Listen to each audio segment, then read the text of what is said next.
Hi, welcome back guys. This is your friend, the Scion Fanfics. Back with amazing fanfiction. This is the series of What If Chaotic Deku adopted by Aizawa. Now before starting, please give this video a like and subscribe to the channel if you want more videos like this. Now let's get into the fanfic. Chapter 1, Immediately Attached. What the hell? Eraserhead muttered to himself whilst perching on the rafters of the old warehouse. How he'd gotten to this point, he didn't know. It wasn't strange for suspicious activity to be happening in the odd abandoned warehouse, such is why he made sure to keep track of all the ones on his patrol route. Whether it was a drag dealer's paradise or a sex trafficking ring, Eraserhead made certain to monitor these situations closely. It was rare, however, to find a child in places like these. Especially one as young as the boy below him. This specific warehouse was most often used for less devious activities. Minor villain meetings, the occasional drag deal, and more often than not was just a roof for the homeless during the colder months. At first, that was what Shouta thought he was looking at. The young boy looked to be about 6, he was small and thin with frizzy dark hair and a gray jacket. He was sitting curled up in the far corner of the warehouse.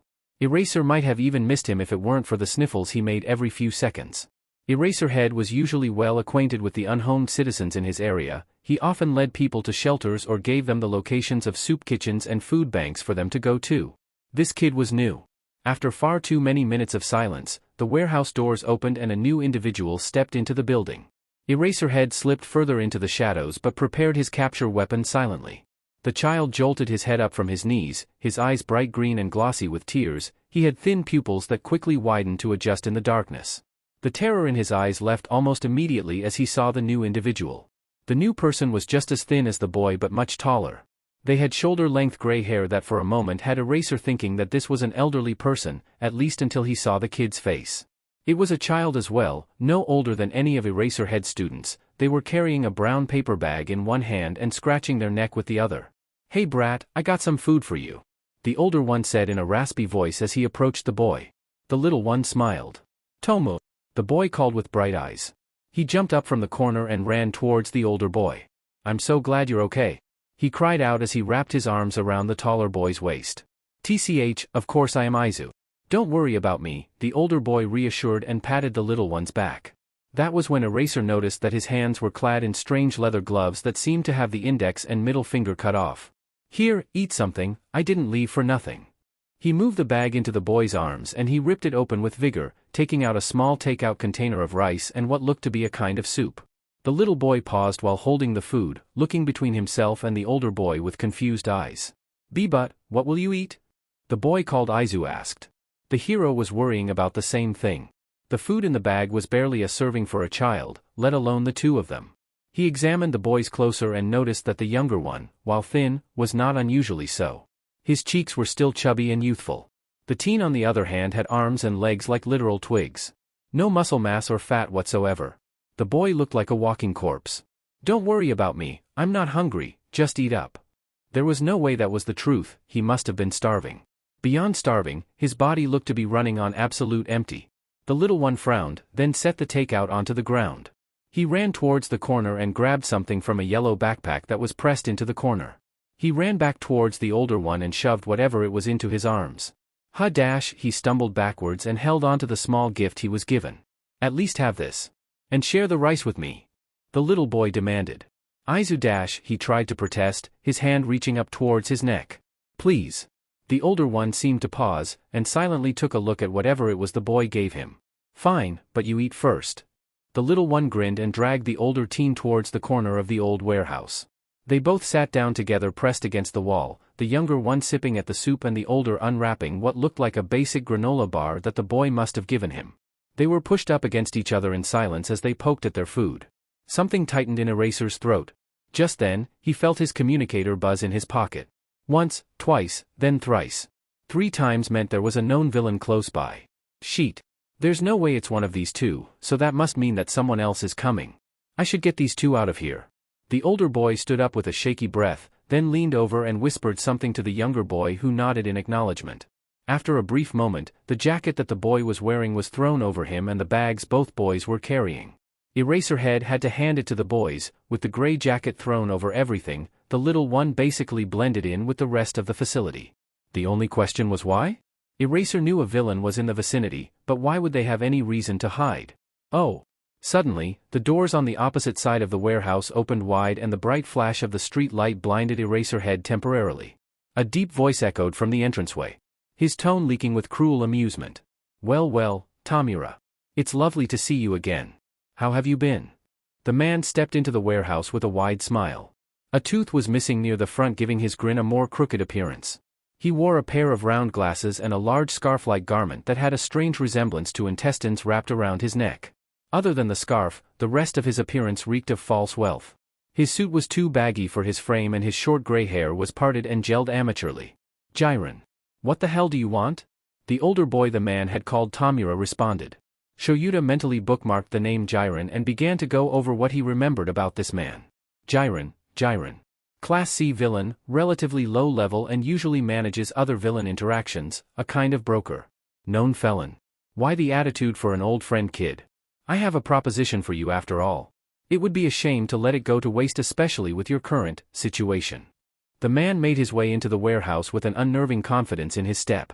Behind him came another man, much taller than Gyen. He was well built and intimidating, save for the paper lunch bag pulled over his head with a crayon half-smile half-frown drawn on. He closed the doors behind Gyen and popped his bag up to stick a cigarette between his lips, the rest of his face still obscured. Thank you twice, now back to business. I've heard of the situation with your sensei. The boy's face tensed at the mention, his hands started to twitch aggressively. And what about it? He snapped back.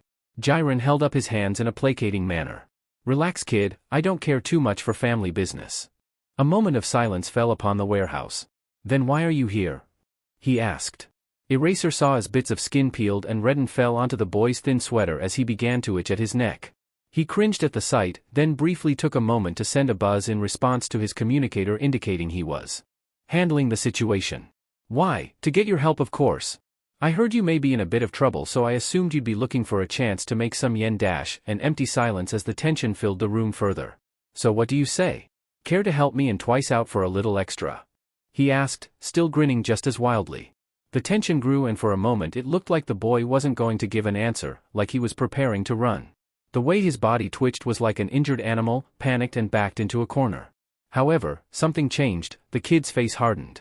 He let out a soft exhale and stood up straight. His hands stopped twitching. What did you have in mind?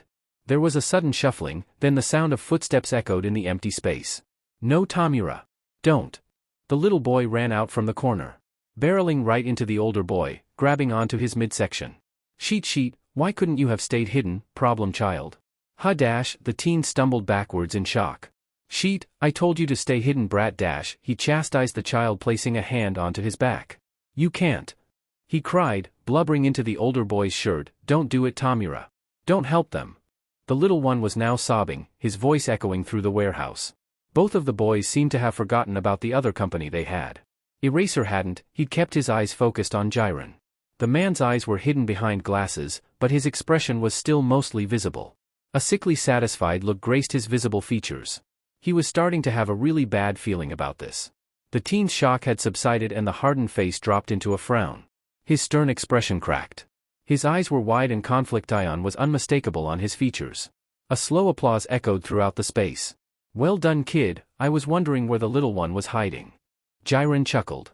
He clasped his hands together. The teen, reminded of the man's presence, grabbed the boy's back and tugged him away from the villains in front of them. Eraser watched as his chest jumped up in and out with the teen's quickened breath. This was getting bad. Eraser would have to interfere soon if the panic emanating from the teen was any indication. A broker, like Gyen, never had pure intentions. They're like pythons awaiting their moment to strike for as much profit as possible. With his capture scarf readied, he got a final buzz from his communicator. The police were on their way and not a moment too soon. I'm sure your sensei will be very grateful to know you both are still together. Gyen stated. The tension in the room tripled. He dropped the crooked grin he'd held onto throughout this entire meeting and uttered two powerful words to the man behind him. Get them. Eraserhead snapped into action without another thought. He erased twice Quirk and swung down from the rafters with unparalleled speed. Ha! The man called out as he was tackled by the hero. No. Gyen, yes. I love this. Stop! He tried to force the villain into a hold but was easily thrown off by the larger man. The hell? Gyen yelled and Eraserhead whipped around, sending a long length of his scarf towards the villain.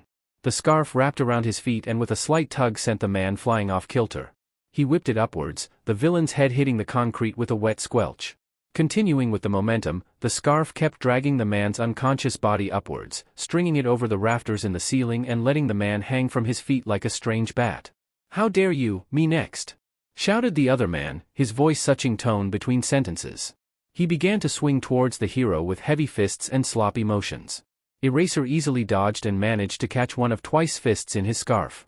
He pulled the arm backwards harshly, forcing a pathetic yelp from the villain as his shoulder was twisted to an uncomfortable angle. In that moment of weakness, his demeanor changed completely and the man called out in a childlike voice, "Please don't hurt me, dash." He then changed again, "I'll fing kill you scum." He swung out with his leg and managed to land a kick to Eraser's wrist, forcing him to loosen his hold on the scarf and setting the man free from the hold. It was at that moment when Eraserhead was forced to blink. In mere seconds, a new man appeared beside Twice, briefly connecting them by a line of strange dark goo. The new man swung immediately at Eraserhead, forcing the hero to dodge and leave an opening for Twice to send another kick that this time connected to his side with a sickening crunch. He coughed out in pain, grabbing onto his ribs with a grimace. "I can't believe this guy showed up without me noticing, I need to be more careful." He then propelled himself upwards using the piece of the scarf that was already swung over the rafter, sending Gyen hitting the ground again with another loud crash. He used the upwards momentum to knee Twice in the throat, sending the man into a coughing fit filled with harsh wheezing. He stepped onto the man's shoulder, using it as leverage to aim an axe kick down onto the other man's arm, snapping it the opposite way the joint was supposed to move. After hitting the ground, he shot several rapid punches into Twice's back, targeting the few pressure points he knew would leave the man nearly immobilized. He turned back towards the other villain but paused in confusion as he seemed to be melting. That same goo that was connecting the villains a moment before was now all that was left of the third villain. There wasn't time to question that further now. Twice had now fallen to his knees, still clutching his neck with one hand and now his back with the other. Eraser didn't waste any more time. With his quirk activated, he pressed his foot into the man's back, forcing him onto his stomach. "You are under arrest for assault, attempted kidnapping, illegal quirk use and association with a known felon. I'm sure the police would appreciate your cooperation," he said as he grabbed the man's arms and pinned them behind his back, allowing him to administer the proper quirk-canceling HNDCFFS. He stepped off of the man's back and tried to pull him to his feet. He was completely knocked out face down on the ground. He took a moment to flip the villain onto his side, then repeated the same process with an unconscious Gyen, holding his ribs in place the entire time. What? Oh. He turned around to the boys who were standing in the exact same position they were before the fight had started, both of their eyes wide. "Sheet, how the hell did I forget them? Are you both alright? Goddamn my social skills." "But how why?" stuttered the younger boy. The older one was visibly shaking, he stared at Eraser, one arm was clutching the younger boy and the other was reaching out in a defensive position. "Stay away from us," he yelled, his voice cracking aggressively as he yanked the little one further away. Eraserhead took a step towards them. "I mean it. Stay away you DMN hero," he called out. "Sheet, yeah that was stupid. Don't get closer without asking, that's like traumatized kid, I'm not going to hurt you kid, I just want to make sure you are both alright," he asked, trying to soften his voice. He took off his goggles and tried to force his posture to relax. He instantly regretted it as a sharp pain hit his side again. He bit back a wince and grasped his side. A bruised rib at least, hopefully nothing worse. The young boy pulled out from under the teen's arms and turned towards him. "Are you okay? Did you get hurt, Mr. Eraserhead?" his small voice asked. "Eraserhead? How the hell does he know who I am?" "Don't worry kid, I'm alright. Nothing some Tylenol won't take care of. Are you okay?" The teen watched him with careful calculating eyes. At first glance, he almost could have been perceived as scary, however his hands seemed to be a tell of his true emotions as they were twitching violently and kept itching closer towards his neck. He looked at the younger boy, and was surprised to find him much closer than before. He wasn't smiling but his eyes were bright and seemed to be radiating a slight light. "I'm fine. My name is Izuku, Mr. Eraserhead. And this is my older brother Tomura. I know he looks a little scary but he's really nice and takes really good care of me and he just wanted to help me. He wouldn't have actually done what the bad man wanted, I wouldn't have let him anyways but he just wanted to help me I swear." The kid spoke faster and faster as he went, each syllable beginning to trip over the last and blend into the next. Shouta could feel his heart melting the more and more the kid spoke. "Hi Izuku. I'm surprised you knew who I was, kid. It's not often I'm recognized." And by surprised he meant confused, and by not often, he meant never. He had never been recognized before, so how the hell did this kid know who he was?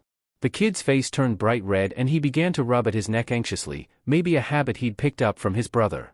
Well, I mean, I have never actually seen what you look like before other than a really blurry picture I found online, but no one else has a capture scarf like you and no other hero has a quirk like yours. Now Shouta could feel his face heat up. Online, people talk about how a hero's eyes turn red and how he helps in shady places where they thought heroes never were. Even if most people don't know your name, you're famous here. Lots of people actually thought you were a vigilante, but I knew better. It's so cool to meet you.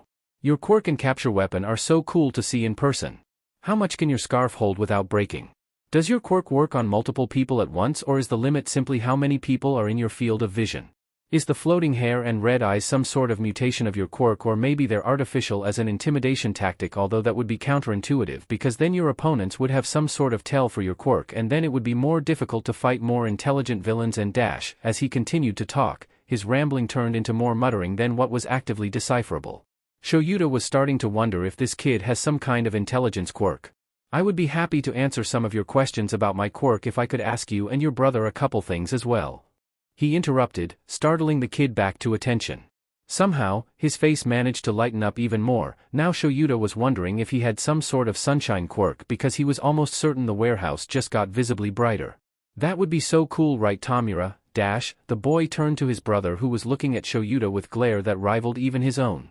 His face fell and he looked between the two of them with rapt attention. Something about that kid worried him, not the kid himself, but the way he acted, the way he looked. He was a textbook example for child abuse, and that was ignoring the fact that they seemed to be runaways. Tomura? Izuku called out again. Tomura shook out of his glare and looked to his brother again. Izuku, it's time to go, he said sternly. No. But Tomura, dash. Now. Come on, brat, dash, he insisted. Izuku looked at Shouta with pleading eyes. Sheet. I can't let you and your brother go yet. At least not until the police get your statements. Shouta explained. He tried to keep his tone gentle and calm, but he couldn't let these kids leave. Not without trying to help them. The teen paused again. His hand stopped scratching, he was completely motionless. There was silence in the room. Tom? Izuku asked, breaking the quiet.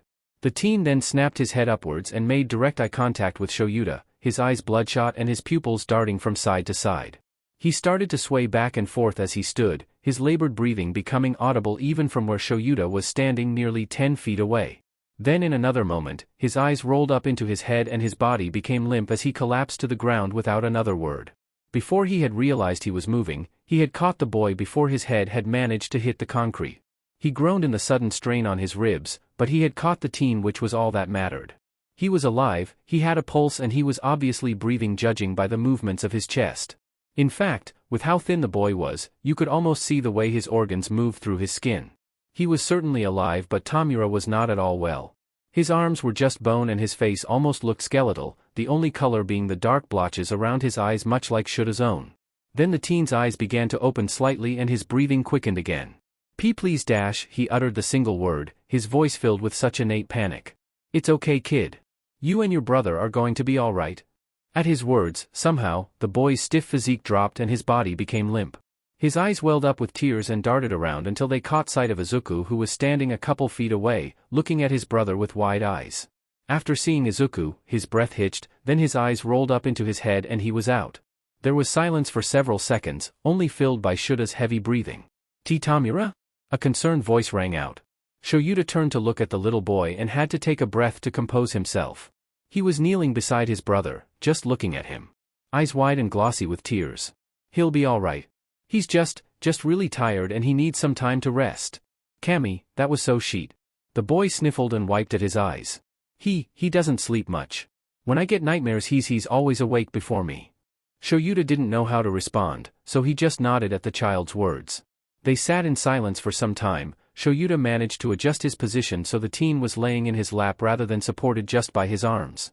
Izuku looked devastated, he kept twitching towards his brother but darting back before making any real movement. Would you like to come sit with me? I'm waiting for a friend of mine to take care of these villains. I'm sure he'll be able to help bring your brother to a doctor. Izuku's eyes widened and a dark shadow fell over his face. He ran over and grabbed onto Tomura in anguish. No. Please don't call the doctor. He'll hurt him. Please don't please. He's bad, he always hurts Tomo. The boy nearly screamed in terror. He was holding his brother so tightly Shouta was worried he might break one of the teen's bones. Hey, it's okay dash, he tried to reassure. He automatically lifted a hand but quickly lowered it again as Izuku flinched away. Izuku kept sobbing, it was like he couldn't hear Shouta. I won't call a doctor, I promise. He finally said. The sobbing stopped, Izuku sat up and wiped at his eyes. He sniffled, you promise? Yeah kiddo, I do. The kid sniffled again and thoughtfully looked at his brother's sleeping form. The boy reached out and tucked a bit of the teen's hair out of his face with a sigh. He leaned back and an adorably silent yawn left the kid's mouth. It was unnerving how abruptly his mood seemed to change. Mr. Eraserhead, the boy paused.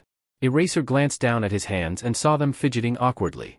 Upon a closer look though he was actually letter spelling in sign the same word over and over again. SAFE, SAFE-SAFE, SA. So he knows some sign language, the surprises just keep coming with these two.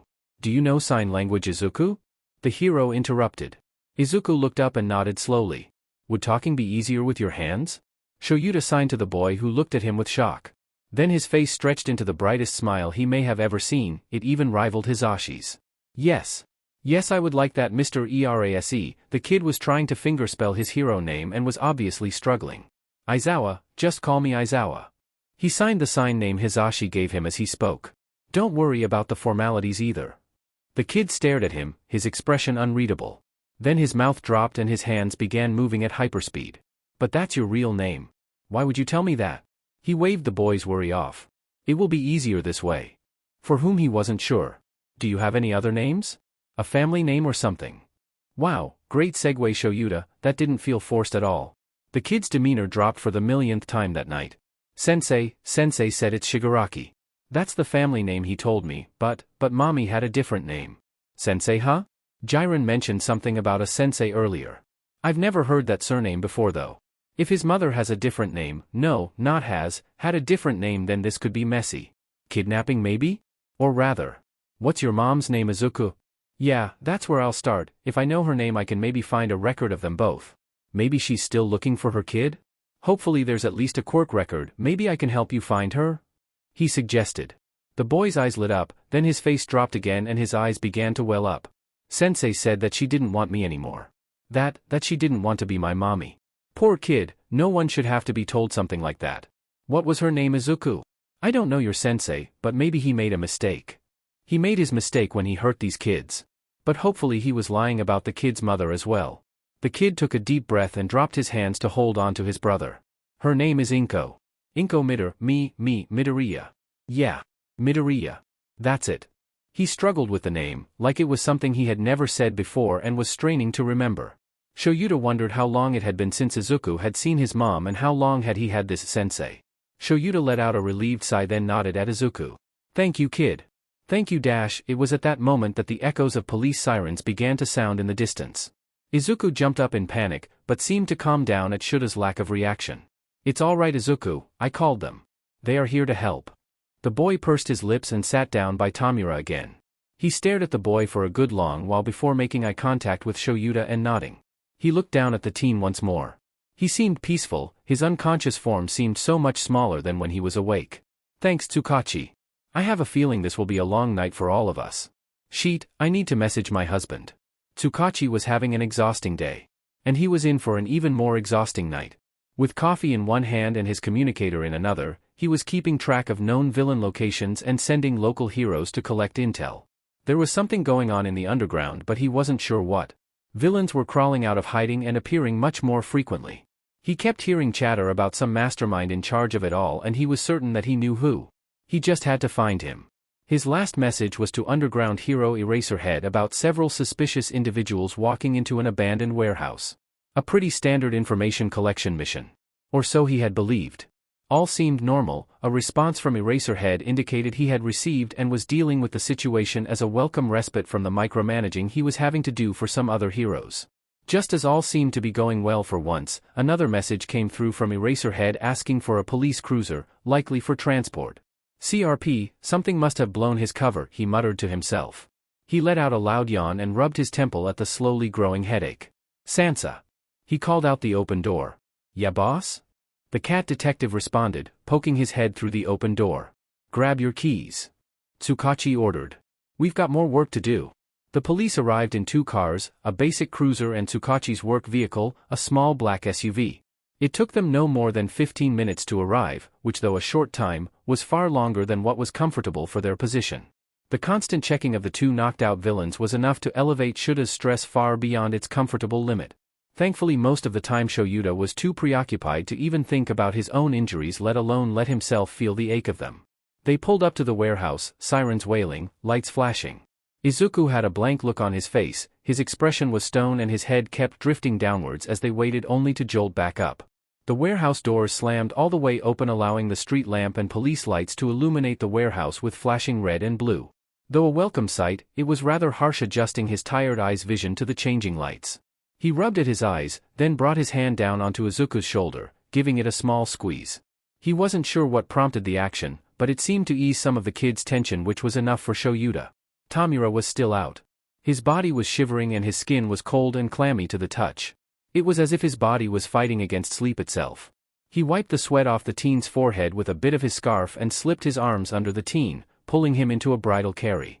With surprising ease, he stood up and was appalled at the light weight in his arms. The kids couldn't have been any more than 100 pounds, and even that may have been pushing it. He felt a small tug at his shirt and saw Izuku grabbing onto the fabric like it was a lifeline. After a moment of consideration, he adjusted his hold on the teen so he was partially wrapped in his capture scarf and tucked against the hero's waist in a sort of sling. With his now free hand, he offered it to Izuku, who gripped it tightly. The 3 of them made their way towards the open doors, where they saw Tsukauchi swing his car door open and stumble out with waving arms. Eraser. What happened? Where are the villains? He demanded. Shouta felt Izuku's hand twitch and gave it a quick squeeze. Inside. Restrained. Shouta shrugged. Oh, okay. Officers, escort them back to the station, I suppose. The detective gestured towards the open warehouse and 2 officers followed his orders, nodding vigorously. Who are these 2? Tsukauchi gestured again. Civilians, witnesses, possibly victims. I'm not sure yet. This one needs medical assistance. The hero responded, giving a small extra lift to indicate Tomura. Clearly. I'll give you a ride. And give Hisashi a call? Judging by your gait, I'm guessing you're injured too. The detective responded. Goddamn his detective skills, I thought I was hiding my pain pretty well. Shouta grimaced. Do what you will. It's not a big deal, just some bruises. He lied as he walked towards the SUV. Tsukauchi opened the back door for them, then left to speak with the officers as they finished loading the villains into the cruiser. It seemed Gyen was still passed out, twice however, seemed to have woken up. He was giving the feline officer a rough time with his struggles and conflicting sentences. I hate DMN cats. Oh, your fur is so soft, he called as he was shoved into the back seat. While Eraser was more interested in who these villains were, Shouta was more focused on the problems literally in hand. Izuku climbed into the vehicle first. Shouta followed soon after and laid the teen awkwardly half on top of himself. With all the extra movement, Tomura was starting to make small movements. It was partially a relief to see the kid actually seem alive. HRGH Izu, the teen grumbled and tried to lean up. I'm okay, Tomo. Don't worry. Izuku reassured, pushing his brother back down. Go back to sleep. He pleaded. The teens will folded at those words and he passed out again with a groan. Shouta looked at the 2 boys, thin and covered in dirt. Each with more responsibility than either should have had. He pushed a piece of hair off of Tomura's forehead, an almost subconscious moment of softness. Don't worry, kid. I'll take care of you both. Tomura was tired. He was so tired. He never expected to be taking care of an 8-year-old at 15, but here he was. And Kami, he was exhausted. At least with Sensei they were able to eat, mostly, and had a safe space to sleep, sometimes. But on the streets it was dangerous, and the food he was able to scrounge up went mostly to Izuku. Not that he was mad at Izuku, no, his brother had been through enough and he needed the food more. Tomura's job was to take care of him. It always was, and that didn't change after they ran from Sensei. What Tomura wanted didn't matter, what he needed didn't matter. Nothing about him mattered, not the painful itch that just wouldn't go away, not the way his hands hurt all the time. Not when his hair started to mat or when he puked until he couldn't breathe every time he used his quirk. Nope, his purpose was to protect Izuku, that was it, that was all he was good for. He could push everything else down, he could ignore it forever if it meant Izuku was safe. He'd even work for Gyen if he had to. Tomura wasn't stupid, he knew he was already a villain, already a killer. No, a few extra crimes wouldn't hurt if it was to protect Izuku. But he was tired. Oh, Kami, he was so tired. But then there was Izuku with his bright smiles and mumble storms that were becoming rarer and rarer these days. The cold, bored look hiding the light Tomura knew was just under the surface screaming to be let out. He wanted to help, wanted to make him giggle and ramble like he used to, but Tomura couldn't. Why was he so useless? That question swirled around his head constantly. Always present and even more so in his dreams, more so in his nightmares. Wow, he was tired. But he felt warm. A soft warmth. A warmth that spread through his chest. That eased the aches in his hands. Whispering soft praises and encouragement he didn't deserve. It hurt how it seemed to bandage his wounds and hold him like he was a fragile, precious thing. His body was floating. The painful, torturous thoughts that plagued him began to quiet. Retreating to soft whispers in the dark corners of his mind. A soft, steady beeping sound was the first thing he registered. A large hand combed through his hair. It felt nice. Someone was cradling his hand, rubbing soft, small circles into the palm of his hand. Into his bare hand. Where were his gloves? Wait. No. He yanked his hand away and jumped up. His eyes snapped open to see nothing but blurred colors and shapes. He gasped out at the sudden rush of pain that spiked through his head. Why did everything hurt? Where were his gloves? He needed his gloves, he was gonna hurt someone, he needed his gloves, the itch was back. It was back and it was so much worse. And it hurt. Please, I'm going to hurt someone, I'm gonna break it, it'll all fall apart, please dash. It burns. Please, he needs his gloves. He couldn't breathe. Why can't he breathe? Help please, someone, it hurts so bad, please. Hey kid, breathe, everything is okay. You're not hurting anyone, nothing is falling apart. Now breathe with me, okay dash. It hurts, I can't breathe, I dash. Tomura could feel a hard pressure against his back and he choked out a strangled gasp. He felt the pressure move slowly up and down in repetitive motions. He turned and tried to look behind him, but his vision was still too blurred to recognize anything.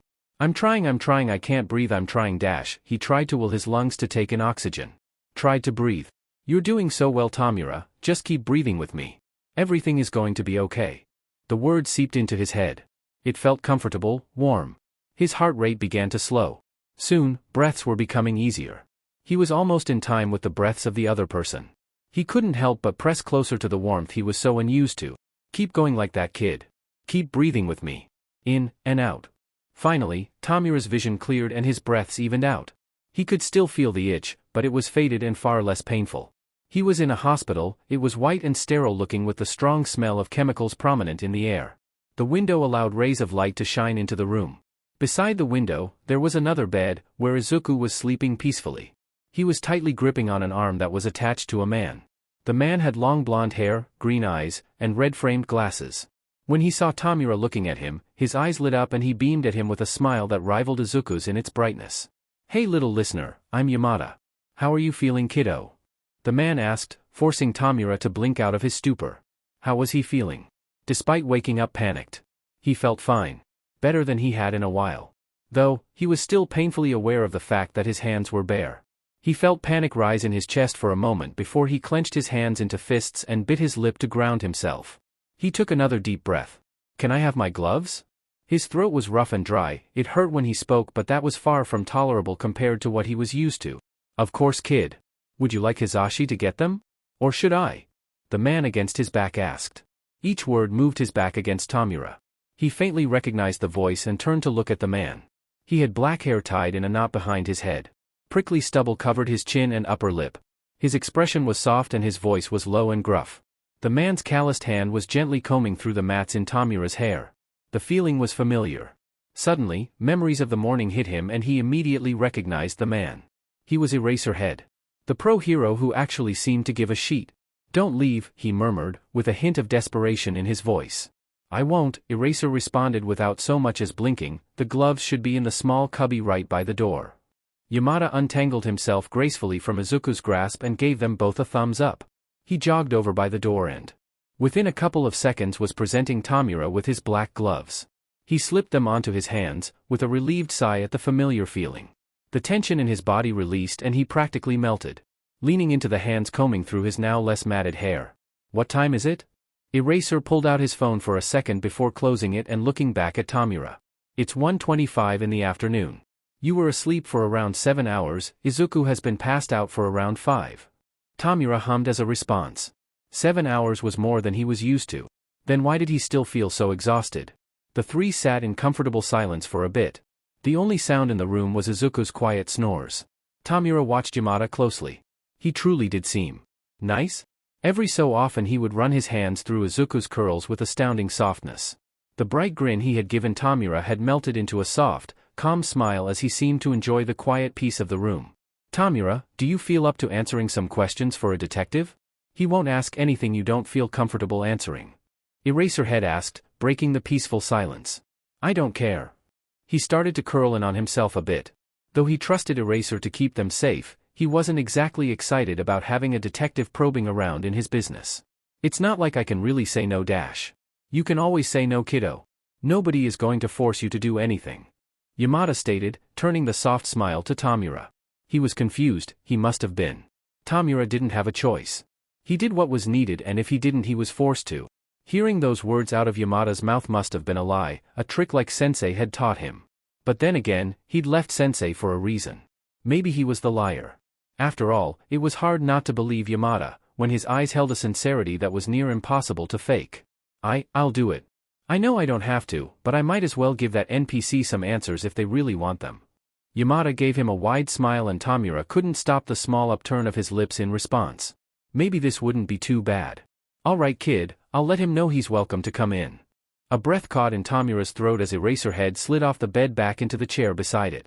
He already missed the warm pressure on his back and his heart dropped when he realized that after the detective asked their questions, Eraser and Yamada would be finished with him. The pro just needed to finish a case, and once it was over, he wasn't sure what would happen. Whatever, it didn't matter. Tomura could take care of himself. The thought felt painful, like a clump of blackness that sat, heavy on his chest. It's fine, he would be fine. He glanced over at Izuku and cringed. For a moment he'd let himself hope that they'd be safe finally. Maybe he could convince them to help Izuku? He was only a kid, he should be living a happier life, a safer one. Eraserhead quickly tapped a message into his phone, getting a soft beep in response. He seemed satisfied with it and stashed his phone away. He scooted the chair closer to the bed and reached out a hand to Tomura. He stared at it confused for a moment, before cautiously letting his gloved hand grasp onto it.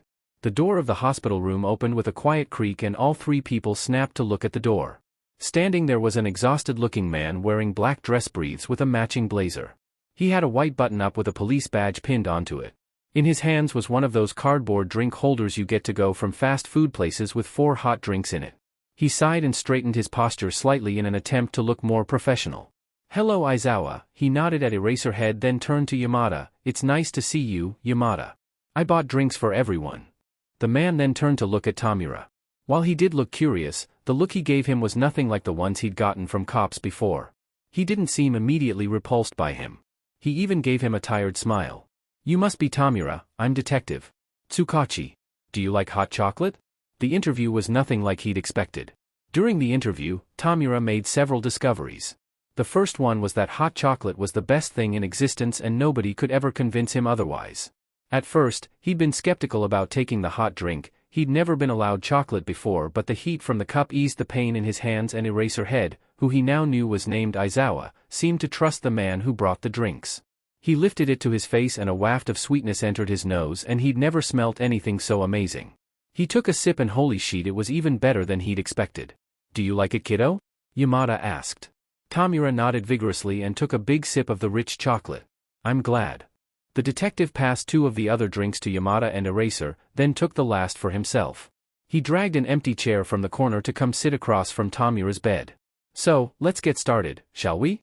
As I said earlier, I'm Detective Tsukauchi Naomasa and I'm going to be asking you some basic questions if you don't mind and taking your statement. The man pulled a small notebook out from his coat pocket and gave Tomura a small smile.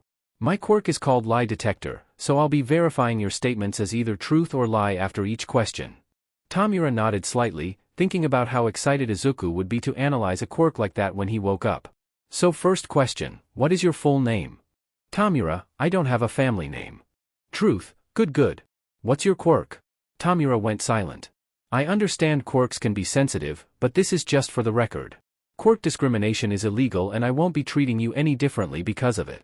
He took a breath, decay. It's activated with 5-finger contact. It makes my skin really dry. He reached up to scratch his neck at the reminder. Truth, I suppose that explains the gloves. You've done a good job of taking precautions, though we'll have to talk about ways to combat the dry skin anyways. Next question, why were you in contact with Gyen? You aren't in trouble, but it might help us with his case. Tomura was deeply confused. But my quirk? Yes, decay, precautions have already been taken, so it's not a problem. But it hurts people, it's a villain's quirk. Any quirk can be dangerous, it doesn't make it villainous. The detective's voice had a sense of finality to it, but that didn't matter when Tomura's shock silenced him anyways. He took another breath and forced himself to ignore that interaction. We needed money. For food and to get Izuku a new coat, he gave his old one to a random but stray when I wasn't looking. TCH, he's way too nice for his own good. All truths. Alright, I only have 2 more questions for you, kid. First, is how you came to know Izuku Midoriya? In our files we have him and his mother Inko Midoriya as deceased. What? No. He's my brother. And he's obviously alive, isn't he? He was 4 when Sensei said I was ready to take care of him, that I was worthy of meeting my brother. The detective furrowed his eyebrows and jotted something down in the notebook. If you think Truth, the man interrupted, flashing Tomura another tired smile. Though this one seemed more forced than the others. Everything you've said to me today was the truth. According to our systems, Izuku Midoriya was marked as deceased. At 4 years old, after his mother was found dead in her home by her neighbor. The boy was missing for 3 weeks before police officers ended the search and marked him along with his mother as deceased. Though now we can clearly see that was incorrect, he said with a hint of amusement in his voice as Izuku let out a particularly loud snore. Thank you for your statement, Tomura. I apologize if I insinuated anything when I asked about Izuku. Police investigations aren't always fun. He perked up slightly in his seat, then started patting his coat.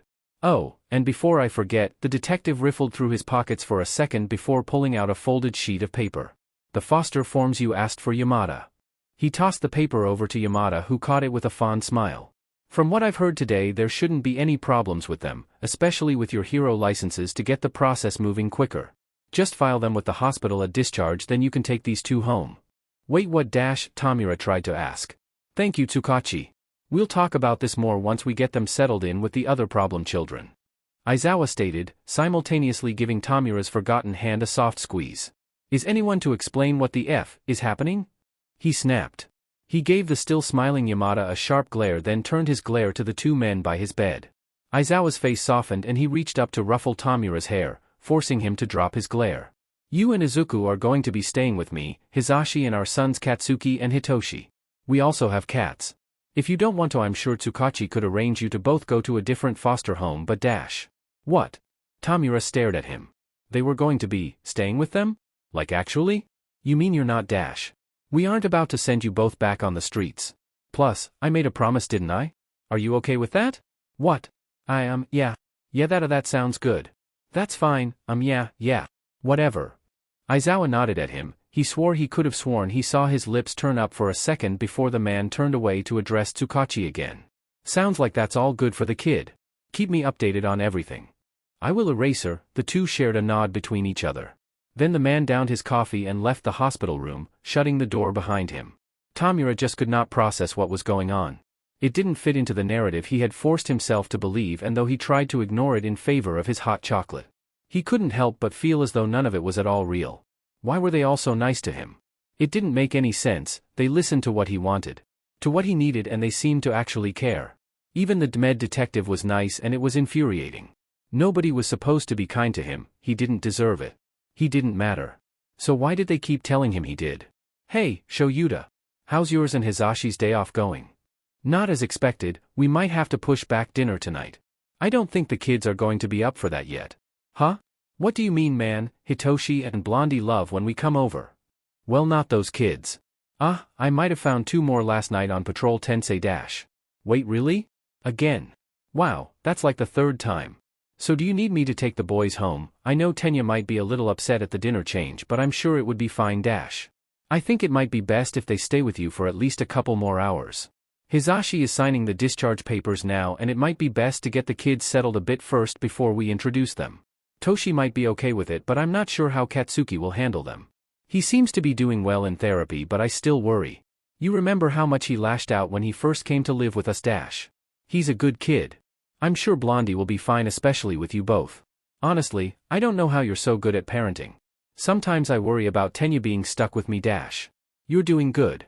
You shouldn't worry about your brother, he seems way happier. Yeah. They all do. So when should I bring your two over? Bring them back by dinner. Cammy knows how they survived on your cooking for even one night. Hey. I ordered takeout. And you are just as bad as me in the kitchen. Yeah, but Hisashi isn't. I'll see you at 7. Bye. TCH, a-hole. For years prior. Auntie Inko? The apartment was dark. The little boy's voice echoed in the silent space as he peeked through the apartment door. Auntie, where are you? Izuku and I were gonna play today. He stepped through the door and flicked on the light beside it. The lights in the living room turned on and it was eerily silent. The couch was empty. The coffee table was littered with papers and a half-full glass of water. On the ground were the shattered pieces of Izuku's favorite All Might mug. He refused to drink out of anything else. Where is he? Where the hell are you, Aizu? Mama called earlier. She's worried. Silence again. This isn't funny. He spotted a glint of green from the kitchen and bolted across the floor. Auntie where's? Auntie? Inko was lying on the kitchen floor unmoving.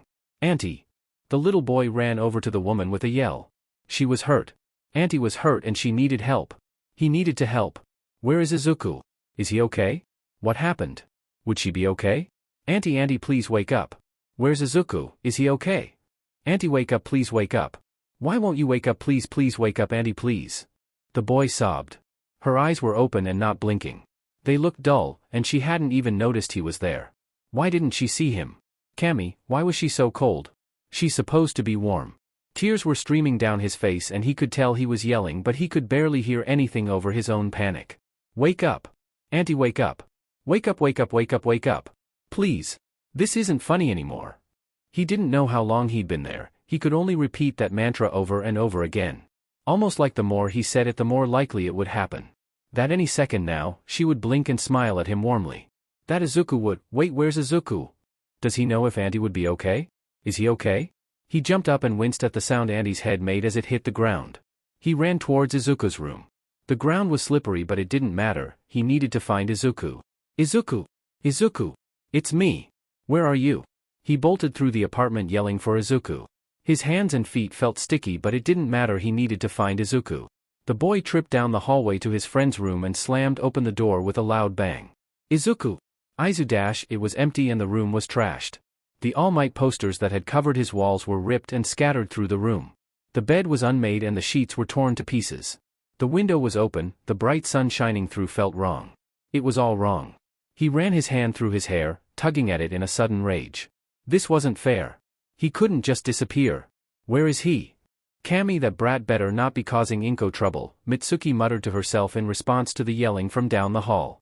Maybe we'd better check on him, love. We could invite Inko and Izuku over for dinner as well, her husband suggested. Yeah, you're right, we haven't had those two over for dinner in a while anyways. The couple made their way to the Midoriya's door and were both confused to see it wide open. What was even more confusing was the eerie silence inside. That's Ahmad? Inko sweetie? Masaru and I just came over to check on things and see if you two wanted to come over for dinner? Hopefully, the brat isn't giving you too much trouble, huh? Silence. Inko? The two made their way into the apartment and Mitsuki gasped. There were bloody footprints all around the apartment. Little footprints too. Way too small to be an adult's. Inko, are you okay? What's going on? Masaru yelled out. Silence. The two of them followed the footprints all the way to little Izuku's room. The door was slightly ajar and when Mitsuki opened it, she screamed at what she saw. Katsuki, what happened? Are you okay? Katsuki was covered in blood. He was curled into a ball against Izuku's bed and muttering to himself in a panicked manner. His blonde hair was stained with red that also decorated his face and parts of his hands. A steady stream of tears ran down his face and he didn't even react to her words. When she rushed towards her son, she could hear parts of his mutterings. Where is he? It's not fair, Izuku, why was she so cold? Please wake up, Auntie, please wake up, she gasped and shouted back at Masaru. Masaru, look for Inko, make sure she's okay. Katsuki, what happened? She tried asking. He didn't respond. Was he ignoring her? Now of all times? Tell me what happened, brat. Whose blood is that? She tried putting a hand on his shoulder and he looked up at her with wide, shiny eyes like he hadn't even noticed she was there before now. Mom? What happened? I don't know. Izuku is gone. And Auntie Inko, he sniffled and wiped at his face, leaving another trail of redness to add to the mess. She was so cold, Mom, and I wanted to help but she just wouldn't listen and she wouldn't wake up. Mitsuki was frozen in place. No. That, you're lying to me, brat. Stop lying to me. She stood up and started pacing. She couldn't be. No, Inko was fine. She's fine. Masaru was probably with her now, or maybe she was out. And Izuku was with her. Yes, that was it. They were out somewhere, definitely. They were fine, completely fine. They were fine. The sound of the front door banging open interrupted her thoughts. That must have been them. She was so excited to ask the Midoriyas to dinner. She'd even try to make Izuku's favorite katsudon dish. Yes, it will be so nice to see them again. To reassure her that they were fine because they were. There was no other option. The door to the bedroom opened widely and as she turned hoping to see the face of her favorite nephew, was instead greeted with several police officers. Ma'am, we need you to talk to you about the death of Inko Midoriya and disappearance of her son. She lost it. Hello, Katsuki Bakugo, correct? My name is Kitamura Harumi and I'm your social worker. We're so sorry to hear about what your mother did to those officers and your father. No. We can't keep him. Kami, he blew up half the room. He needs to go to a new home. He's violent and aggressive. Always lashing out and he never listens. Kitamura-san, you need to find him a new home. We tried everything to help him but nothing worked. He's a horrible child, really. There's no hope for him. I don't care where that brat goes next, but he's not staying with us. Katsuki Bakugo stood before the apartment door. A garbage bag full of his clothes and his belongings grasped tightly in his hands. He hates foster homes. There are always too many kids, way too impatient adults, and absolutely zero personal space. He hated it all. And here he was being sent to yet another one, that would kick him out just because he got angry once. Or accidentally set off his quirk when he was 4. God damn it. And goddamned Kitamura-san was always so nice about it. Assuring him that he'd find somewhere, making sure she found homes near his school so he didn't have to change constantly. He would have honestly preferred to change schools. Because every time he saw that place, it just reminded him of Izuku, and it hurt. Apparently, this home was supposed to be different. There was only one other kid and the parents were both trained professionals. Whatever the hell that meant. He let his mind wander around back to his last foster home. He'd tried to run away in the middle of the night. Snuck out through the bedroom window, out through the fire escape, and onto the roof. It was cold and dark and he was so small he had to fight against the wind so it wouldn't push him off the side. But that was the farthest he'd gotten. Some random idiot must have seen him and called the police, because before he knew it, he was being scooted to the police station by what he assumed to be an underground hero. Although he didn't recognize the hero, he was sure Izuku would have. He had always been more interested in underground heroics than Katsuki, who preferred limelight heroes like All Might and Present Mike. Who were loud and had powerful quirks like Katsuki. He supposed it could have been worse. He could have been dumb enough to tell them where his foster home was and he could have been dragged back there immediately. At least he got to meet a hero, even if it was some lame underground hero who looked like a homeless dude. Katsuki hated how easily he liked the underground hero. The man called himself Eraserhead didn't treat Katsuki like a bomb waiting to go off. He was blunt but not an a-hole, and his eyes held no sign of the pity or fear he was used to receiving. He'd even made sure to stay with him at the station until they weaseled out what his name was and got a hold of his foster parents. Although it was useless anyways, they didn't care enough to pick him up and must have made a call to his social worker because Kitamura was the one who showed up instead. Along with a trash bag of the few things he'd had at the foster home and an exhausted sigh. While the reaction from his foster parents was expected, it still hurt a hell of a lot more than it should have to have them throw him away so easily. Whatever, it didn't matter. He didn't need anyone any more than they needed him. It was fine. The familiar routine of going with Kitamura to sleep on her office couch was almost comforting. In between foster homes, this was where he stayed. Sometimes it would be for a couple days and sometimes longer, either way he always ended up back on this couch. No matter how patient or tolerant the home was said to be, they always gave up on Katsuki. Some were nicer, they kept him for a few months and sent him off with fake smiles and muttered excuses of, "He just wasn't right for this house." Or, "We think he would be more comfortable somewhere else." Those homes always hurt the most. The longest time a home had kept him had been 6 months before they tired of him. He'd only been in his most recent one for 2 weeks before they were done with him. TCH, whatever. The placement had been quicker than usual. He slept for a couple hours on Kitamura's couch, had a granola bar for lunch and then was off to his next home by dinner. Maybe she'd started lining up other homes from the moment he entered one. Failsafes for when they'd eventually give him up and he'd have to be moved again. That was fun. Even his social worker was starting to give up on him. Maybe he should start placing bets on how long he'll last in this home.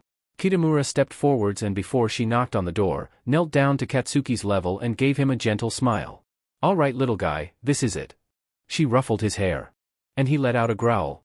She chuckled slightly, then adopted a more serious expression. "Listen, I know we haven't had the best luck with home so far, but I promise you this one is better. You're a good kid, Bakugo, no Katsuki." That got his attention. No matter how many times he'd said he hated his last name and to call him Katsuki, this was the first time she actually did. "This home is going to be an actual home, I swear. And if it's not, you know how to contact me and I'll find someplace better. I'm going to knock on the door now. Are you ready?" "Yeah, whatever. Just do it." Shouta's capacity for managing his emotions and most impressively his anger rivaled most people. Being an underground hero, he wasn't unfamiliar with the foster system. In fact, he would say he was far too familiar with it. He'd seen how often the system was abused. Maybe the child had a dangerous, or deemed villainous, quirk that the family was afraid of. Maybe they were in it for the money and the children were severely neglected, left locked in closets, food prohibited.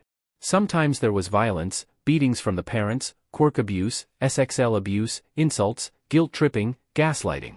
He knew the whole deal. It sickened him how anyone could treat a child that horribly. The thought of anyone hurting Hitoshi like that, well, he was glad they'd adopted him when they did. Before he'd had to experience any of that. Bakugo Katsuki on the other hand was not so lucky. While Shouta was glad to put a name to the face of the boy. What he found along with that name was not pretty. His mother was in prison, his father was dead and he had no one able to take him in. The boy was moved into the foster system before he'd even developed his quirk. When it developed in his first foster home, it resulted in several rooms of the house covered in explosive scars and fire. After that he'd been sent from home to home, none delving themselves able to keep the boy after learning of his aggressive and explosive behavior. When Shouta had met the boy, he didn't see the aggressive cruel beast described by his past homes. He saw an exhausted and angry child far too familiar with the stereotypes placed on him and not even bothering to fight them. Kami, the boy was nowhere near perfect but he was just a kid. "He's only 6 goddammit dash," he muttered to himself, resisting the urge to slam the thick file on the coffee table and instead choosing to furiously rifle through the pages for the millionth time. After spending a couple hours with Bakugo, waiting for his foster parents to show up, and instead meeting his social worker Kitamura, Shouta decided to get a deeper dive into the boy's home life and history. He'd asked Tsukauchi to look up his file for him and wasn't sure whether to be grateful or set the file on fire along with his hero license and murder everyone who dared hurt the kid. Though he was leaning towards the latter, he simply continued looking through the file. He wasn't exactly sure why he kept looking at it. After all, he'd probably gone through the whole thing all but 5 times already, and yet he couldn't stop himself from trying to know as much as possible. Something about the kid had just stuck with him. The look on his face when Kitamura showed up was purely devastating. It was obvious that the boy had been expecting it based on how he kept assuring the hero that his foster parents wouldn't come. But even so, he'd looked so heartbroken. His lip wobbled insistently and despite looking directly at the ground, Shouta had seen the tears pooling in his red eyes. And then as if he found some part of the situation endlessly hilarious, the boy had laughed, and told the hero, "I told you so, didn't I?" The world had been cruel to Bakugo Katsuki. Which is why Shouta kept looking at the small picture of the boy in the file, a traitorous part of his brain coming up with a possibly very illogical idea. "It wouldn't be the first time I spontaneously adopted a child at least." Despite being so wrapped up in his own thoughts, his situational awareness always exceeded his focus and the sound of a door opening down the hall caught his attention. Usually Hisashi wasn't awake until 7, why would he be awake this early? Sheet. The last time he'd looked at the clock it had been 10 minutes past 4 a.m. Now as he checked his phone the number 7:03 a.m. stared back at him mockingly. As the footsteps from down the hall quickly grew louder, Shouta, resigned to his fate, slouched down onto the couch and let an arm fall over his eyes. A loud sigh sounded from the doorway to the living room and Shouta slumped farther into his seat. "Arg Shou, not again. Did you get any sleep last night?" Shouta groaned into his arm and Hisashi echoed a similar groan before coming over and plopping down beside his husband. "At least tell me you weren't upgrading essays again dash." "No Zashi." Wow, his voice was really slurring, he must have been more exhausted than he thought. At the mention of his exhaustion, he flopped sideways, laying his head on his husband's lap still not lifting his arm from his face. "Geez Sho, you should sleep. It's not healthy to stay up all night." His husband scolded, though despite his harsher tone he was gently rubbing circles on Shuta's head. It's fine, I've functioned with less. Besides, this was important Zashi dash. I sure hope it was. Shouta could feel one of his hands leave his head before his arm was being pried off his face, which forced another groan out of him. What's the case about anyways? Maybe I can help if it's not classified underground hero business. Suddenly feeling much more awake than he had been before, he jolted up and grabbed the file he'd put down a couple minutes earlier. It's not a case. I met this kid on patrol last night dash. He grabbed the photo of Bakugo and the page with most of his information before shoving it at his husband, and Tsukauchi got me a file on him. He's in the foster system and Sheet Hizashi just read it. He glanced over at his husband to see his face scrunched in pain. Show this kid dash. I'm aware. I caught him running away from his foster home in the middle of the night. Goddammit, they didn't even pick him up from the station. They called his goddamned social worker and gave him up right there. Hizashi, the poor kid expected it. He expected to just be thrown away so easily dash. So I'm guessing you want to take him in too then? Of course. Wait, really? I honestly planned on having to spend more time convincing you, maybe buy you machi until you caved in dash. While machi does sound wonderful, you don't need to convince me to take in another little listener. Hitoshi on the other hand dash. I'll just let him name our next cat, that should get him on board dash. Who said we were getting another cat? We already have Radio, Toothless, and BSTRD, we don't need another one. Hizashi protested, gesturing wildly at nothing in particular. It's for the greater good dash. What? No, it's not dash. Papa, can I name the cat Totoro? An excited voice echoed from the hallway. Shouta looked up just in time to see the little cloud of lavender hair barreling directly towards where they sat on the couch. Hizashi scooped the kid up from the ground and hugged him tightly, pressing a soft kiss to his head, getting a small giggle out of Hitoshi. Of course you can, little listener, but dash. Shouta smirked at the pout Hitoshi gave to Hizashi's protests. Hizashi was never able to say no to Hitoshi. It looks like they were getting another cat named Totoro. He silently thanked Hizashi for forcing the family to watch the original Studio Ghibli as many times as he did movies. I'm sure Hizashi would be very happy to have a kitten named Totoro around the house. Hizashi shot him a glare. Actually, little listener, your dad and I have something important to talk to you about. I am, so well. You know how me and Sho adopted you. The little boy nodded at that. The two men shared another look at each other. Well, since we adopted you, you became part of our family. Some kids, though, aren't adopted by another family. At least not for a while. Those kids are in a system called foster care, where they are taken in by people who look after them until they find a family to love them. So if I wasn't adopted by you and Papa, I would be in foster care? Sure thing, kiddo. He could see Hizashi pause for a moment. Sho and I were thinking about adding a certain little boy in the foster system to our family, and we both wanted to ask if you would be alright with that dash.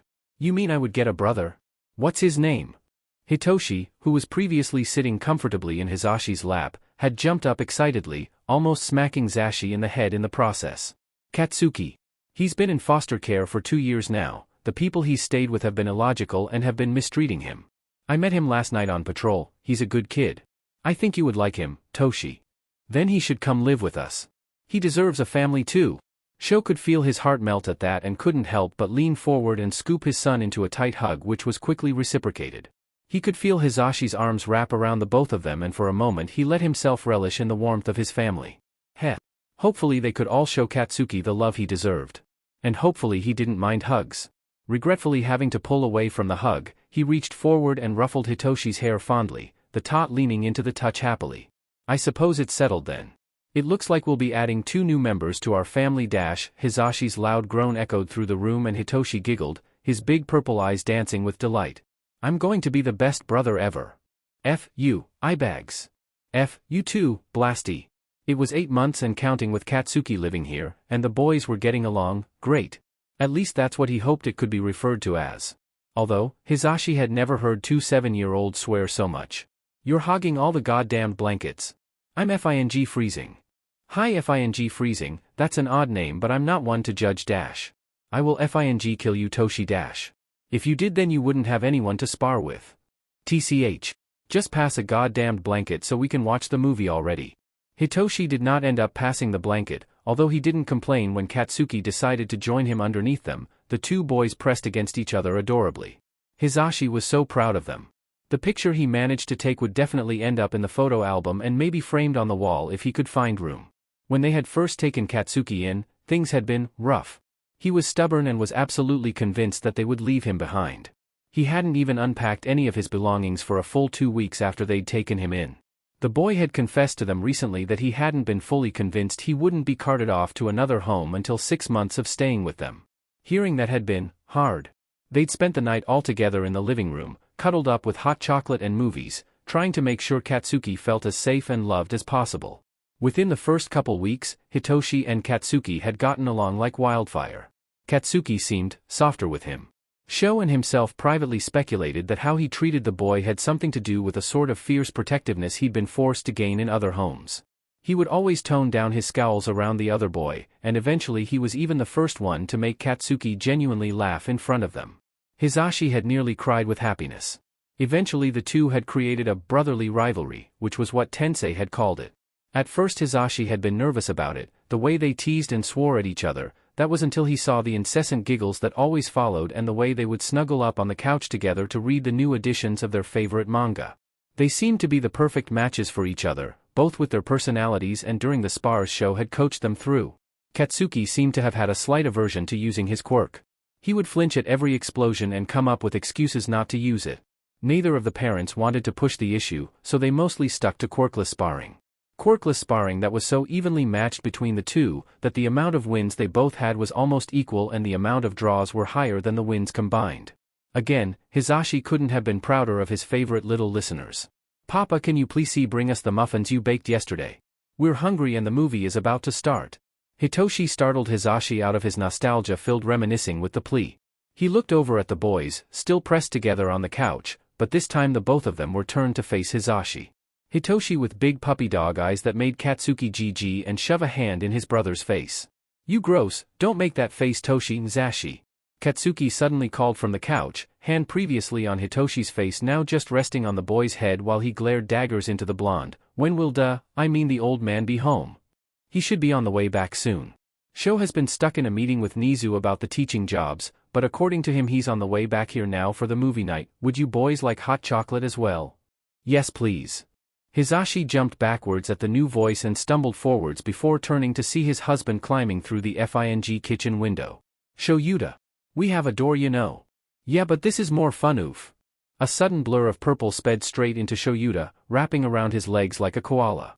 Dad, you're home. Come on, we wanna start the movie." "Oh? And what movies did you problem children pick out for us to watch?" his husband asked, not even bothering to remove any of his hero outfit before allowing himself to be dragged into the living room by now, both of their sons. Katsuki at some point, having joined Hitoshi in his quest to forcibly push one of their guardians onto the couch. Hisashi looked away from the scene to fill up the electric kettle and begin filling the mugs with instant hot cocoa mix. He would usually have made it with hot milk, but water worked just fine and he was positive Hitoshi, Katsuki and his husband weren't nearly patient enough for that right now. TCH. Only the best movies to exist. "We're watching All Might, A Hero Rising again?" Shouta asked, his voice wavering and pain in his eyes that Hisashi could sympathize with. "No." Hisashi looked up in confusion. He could have sworn that it was Katsuki's favorite movie with how much he watched it. "We're watching the How to Train Your Dragon trilogy. All Might, A Hero Rising is only second best." Hitoshi nodded in agreement and he could see the look of pure relief on his husband's face. "That sounds wonderful kiddos. Those movies are some of my favorites." Hisashi called over the counter, not having to fake his genuine delight at their choice of movies. There was a reason they had a wonderful cat named Toothless after all. As if sensing his presence being thought about, Toothless rubbed up against Hisashi's legs and looked up at him with a pleading meow. He chuckled and reached down to scoop up the spoiled cat who immediately began purring at the attention. It was moments like these where Hisashi realized how lucky he truly was. Hearing giggles from the living room, the kettle boiling and the loud purrs of his cat he felt happy, he felt at peace. Although some members of his family had a rough start in life, nothing could beat the happiness they all shared now. Hisashi would cherish these moments forever. He loved his family dearly, every single member of it. They were a family of strays that found home in one another. And there was nothing more rewarding than that. Izuku had always dreamed of heroes. Of meeting them, of becoming one, of anything to do with them. He'd forced himself to remember every bit of information about them, he'd obsessed, he'd analyzed, he'd loved heroes. He still does, but it is less, so much less but not gone. His time with Sensei had dampened his love if nothing more. He'd lost contact with the world, with heroes. He'd longed to be saved, for All Might to suddenly come bursting through his bedroom wall and save him and his brother from that mess. But he never did. He and Tomura had escaped themselves. No heroes, no saving, just them. Tomura was Izuku's hero. He saved him. He'd held him while he sobbed, he'd protected him, he'd fought for him. Tomura was the only real hero he'd thought he'd ever meet. That was of course until he simply looked up and saw one of his idols staring down at him from the rafters of the warehouse they'd been hiding in. The little he'd learned about Eraserhead online had been a near insult to how awesome he really was. Until that very same idol took down the scary villain in seconds until he looked at the both of them with kindness and promised to protect them. Maybe he'd even meant it. From that point onwards Izuku had two heroes. The hospital room that Tomura and Izuku waited in was nothing special. Everything in it was white, sterilized and boring. After he'd woken up from his dreamless slumber, he'd been told about the detective with the cool quirk who had come to talk to Tomura. Sir Aizawa, he really needed to get into the habit of saying that, had assured him that he would also get a chance to speak to the detective later once they were all settled in. Izuku had nearly fainted when he'd been told that him and Tomura were going to be living with Aizawa and present frigging Mike Yamada. He really needed to get used to that. But even despite all this excitement, Izuku still couldn't shake the feeling of dread in his chest. It curled around his heart and ate away at the bright happiness that tried to push its way through. It ached, almost leaving a hole in his chest that threatened to bubble up into his throat and choke him alive. Maybe that was a little dramatic, but still, it wasn't pleasant. The boy sighed in relief as he felt the cold water splash across his face. The hospital had had a small but serviceable bathroom just down the hall from their room that he'd gratefully used to tidy up and get a moment alone to breathe. Moments like these were rare, almost to the point of being unheard of. He was always being watched. If not by Tomura keeping watch to protect them both from any dangerous people in public, then it had been Sensei or one of his subordinates, or worst of all one of his experiments. Being watched by the Nomu was always the worst. At least with real people he was sometimes able to coax them into conversation, or at least get some company from the near isolation. But with the experiments it was constant silence on their end aside from the groans or gurgles they sometimes let out.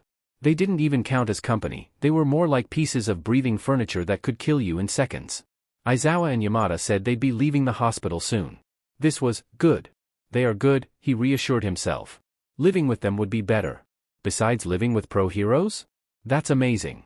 He wondered if maybe they had a secret training room in their house. Sensei had a training room. He flew across the room with a grunt of pain. Landing on his hands and knees he coughed up blood and choked on his tears. Please Sensei stop, it's too much, I don't wanna anymore. It hurts, he scked in a shuddered breath at the flash of memory. It was fine, everything was all okay. He ignored the tears welling up in his eyes and wiped his hands on his breathes. It was moments like these where he was desperately grateful for one of his quirks. Almost intuitively, he felt his body begin to shrink down and everything around him grew until he was at eye level with the bottom of the counter. It was easier this way. Cats never had to worry about training, or running from crazy supervillains. No, as a cat he could simply curl up and sleep. Seeking out warmth, he strutted out of the bathroom and began sneaking down the hallway back to his room. If he could just get to the door and scratch at it, then he'd be safe. Tomura always protected him, in whatever form he was in. It was almost funny how easy the process was. The hallway was completely empty save for a couple nurses that didn't even notice him. He arrived at the door and pawed at it insistently. It was such a familiar action that even in his cat form he couldn't help but think back to the hundreds of times he'd repeated this exact action when he was kept by Sensei. Sneak down the hallway, paw at the door and curl up on Tomura. It was good for both of them. Having a cat on Tomura helped him sleep better and calmed him from nightmares, whereas being a cat on the other hand allowed Izuku to get away from his overthinking and just rest for a bit. Even if the rest was in between inevitable fear and stress. It was the closest to relaxing he'd been permitted. When Sensei had given him the quirk, he'd originally intended it to be a learning experience for how Izuku would handle transformation quirks. He'd been permitted to keep it after it was deemed useful for stealth, basic quirk training and keeping Tomura in check, even if it came with an abundance of green cat fur, which had seemed to be a worthy sacrifice. Izuku had had the cat morph quirk for almost the same time most people had normal quirks. It was one of the first ones gifted to him and one of the only ones he actually considered his own. Moments after he'd pawed on the door, it opened just enough to allow the Izuku to slip through. Izuku, what are you doing? Tomura questioned, glaring down at the green-furred kitten. Mro. Izuku answered, rubbing up against Tomura's legs. Today has been a lot, Hazuzu? For some reason it was so much easier to talk to a cat than it was to his brother. I think that Aizawa is okay. Tomura sighed and dropped down on the hospital bed. Izuku followed and curled into his thigh, purring quietly and looking up at Tomura with an almost curious expression. Don't look at me like that, brat. I just mean that the man isn't insufferable. He wasn't really sure what he was saying, but even if he himself didn't, Izuku seemed to understand. Aizu, I don't know what the F I'm doing honestly, he admitted as he began petting the now napping kitten. I don't know how much it really means, but I am trying my best. To help, to be your brother, to take care of you. And I always will, don't you dare forget that. But Aizu. I'm so tired. I'm trying, brat. But I'm so tired dash. His mumbled sentences were interrupted by the kitten gently kneading his paws into his thigh. His purring grew louder and interrupted anything he might have said further. TCH kid, you always know what to say, huh? You're way too good for me, brat dash. A sudden knock at the door echoed through the room before the door pushed open. Yamada and Aizawa stood together in the doorway. Hey little listeners. The hospital just discharged you both, so, oh? Is that a cat? Meow? Izuku stretched in Tomura's lap and stared at the two heroes curiously. Tomura thought that they'd have more time before the heroes got back. This is Izuku. He held up the green kitten who meowed at the introduction. The two men stared at the kitten, Yamada with obvious shock on his face and Aizawa's expression blank before he breathed as if he was about to say something. Can I hold him? The silence in the room was deafening. And Tomura didn't dare break it even as Izuku jumped out of his arms and trotted over to the men. The moment he was close enough, Aizawa scooped him up expertly and began scratching behind his ears with a small smile. So problem child, you have a cat morph quirk. It seems like it. Can I pet the little listener too? He's such a cute kitten. At Yamada's question, Izuku suddenly readjusted in Aizawa's arms to face the other man and let out a chirp of approval at the request. The loud pro immediately started to pet the kitten, making sure to avoid his tail. As I was saying earlier, the doctor confirmed that we're all free to go. We have a friend, Kayama Namiri, who is coming to drive us to UA dash. Wait, what? UA? Why the hell would we go to UA? Wow, we really didn't tell you both? Well, Shouta and I both work at UA, so we all dash. All? Sho, Katsuki, Hitoshi, and I, and now you two as well. We live in the teachers' dorms. They're basically just apartments on campus that Nedzu lets us live in to be closer to our students. Shouta teaches Class 1A hero students and I teach English with classes split between Snipe and I dash. Logically dash, Aizawa interrupted, living in the teachers' dorms was the best option for us. It shouldn't affect either of you too much other than it being safer than regular apartments and meeting the occasional teacher. Oh. Tomura responded. He had genuinely zero idea what to think of this. On one hand, he hadn't been a fan of heroes or hero schools since he was a little kid. On the other hand, a hero school would no doubt be the safest place for him and Izuku, especially with Sensei still searching for them. If Izuku was human right now, he would have probably fainted from happiness at even the idea of living at UA, and his happiness was always a bonus, read priority, but Tomura wouldn't admit it. The pros outweigh the cons, and despite Tomura's avoidance and dislike of most heroes, Izuku's safety was his biggest priority. There is one more thing, as Hisashi forgot to mention dash, Aizawa sent a short glare to Yamada. Katsuki and Hitoshi are our sons. They are at a friend's house for a sleepover, so we won't be bombarded by the problem children the moment we get home. They're good kids. Yamada interjected, if not a little rowdy at times. Don't worry too much about it though. Katsuki has been through a similar situation to the both of you dash. Tomura highly doubted anyone had, so he knows not to push, and Hitoshi is like Shouta dash. Rational and smart. Aizawa added in. More like perpetually exhausted with a caffeine addiction. The point is that they are good kids. You shouldn't have any issues with either of them. He gave what was probably supposed to be a reassuring smile to Tomura, and much to his own chagrin, one that actually managed to ease his worries, if only slightly. Can Izuku understand us like this? Aizawa asked. He can. Although his reactions as a cat are far less prominent than they are in human form. If he was a human right now, the brat would have fainted. Kitten Izuku shot an adorable glare at Tomura, and curled up into Aizawa's scarf. There was an old saying about if a cat trusted someone, then they must be pretty dmed good. Tomura wasn't sure if that applied to people who could turn into cats, but maybe, just maybe, he'd be able to survive living with these extras. For Izuku's sake, of course. If Shouta were an optimist, he'd think that maybe Tomura was already warming up to them. Unfortunately, he had no such CNCPTNS. Tomura reminded him a lot of Katsuki when he'd first been taken in. He was prickly, trusted no one, and had harsh and partially accurate preconceptions of the darker, more dangerous parts of the world. While Hisashi loved to compare how similar he and Hitoshi were, Shouta knew that at least his younger self was more similar to Katsuki and Tomura. While the world was a dark and hostile place oftentimes, and while he was by no means an optimist, he could now see it was more than that. Tomura, however, couldn't, at least not yet. Izuku being a cat morph was something Shouta hadn't expected. It wasn't at all a bad thing, and in hindsight he should have asked the boy about his quirk earlier, but now that he knew it, couldn't deny that it seemed almost perfect. The boy purred happily, tangling himself into Shouda's more discreet and smaller capture scarf that Shouta wore as a precaution in his civilian outfit. It was endearing. So, this Kayama? Is she a hero too? Tomura asked, interrupting the silence on the walk through the parking garage. Yes, she is. She also works as the art teacher at UA. His husband responded proudly. The art teacher, huh? Shouta glanced at Tomura and was graced with a curious expression on his face. Do you like art, kid? He asked. I am not sure. I've never done it, it was always hard to use a pencil, and by the time I got gloves I kind of had other worries. That makes sense, kid. Well, if you ever want to try it, just let us know. Yeah, whatever. Maybe art could be good for him. I know that's how Namuri copes, and she's constantly preaching about how beneficial it'd be. Hey boys, I'm here to pick you all up. Well, speak of the devil. Namuri. Hisashi shouted, thankfully without his quirk, and began racing towards the woman. Meow? Shouta looked up from the hugging pair and saw Izuku standing at full attention and staring at Namuri. Ah, I see. He untangled the kitten from the scarf and placed him down onto the pavement. Immediately after touching the concrete, he began sprinting over to the woman and leaped onto her shoe in a fierce tackle. Oh, she gasped in surprise at the sudden animal clawing into her leg. Then she broke into giggles and picked him up in her hands. Ah, such a cute kitten, She promptly dropped the boy the second he turned back into a human and yelled in shock. The boy, seemingly unfazed by his unplanned fall, jumped to his feet and began practically vibrating in place. Midnight, it's so awesome to meet you. R-rated hero. Specializes in hostage situations and stealthy takedowns. Works both underground and limelight jobs. Can I please get your autograph, Mississippi Midnight, ma'am? Namuri blushed fiercely and straightened her posture.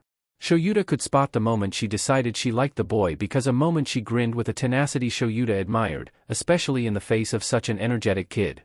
Oh, of course, cutie. She ruffled his hair roughly. And Shouta could see his face brighten at the chance at the autograph, then grow very red as the compliment was processed.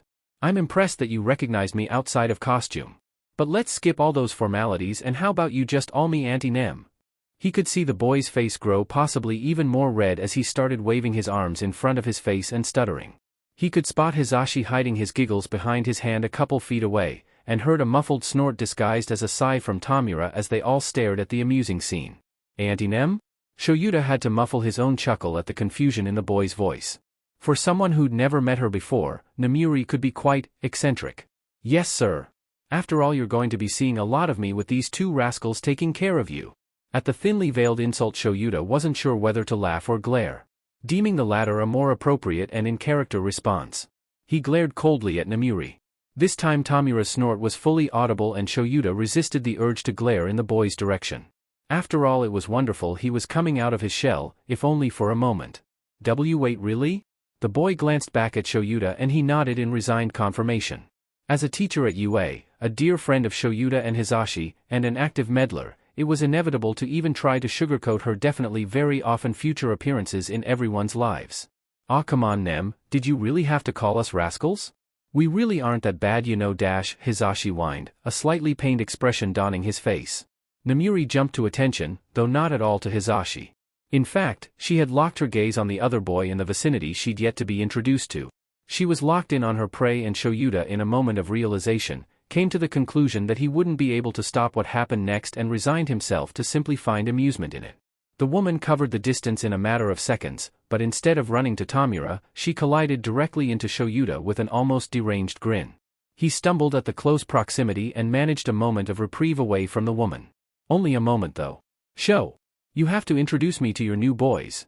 They just look so sweet I could eat them up.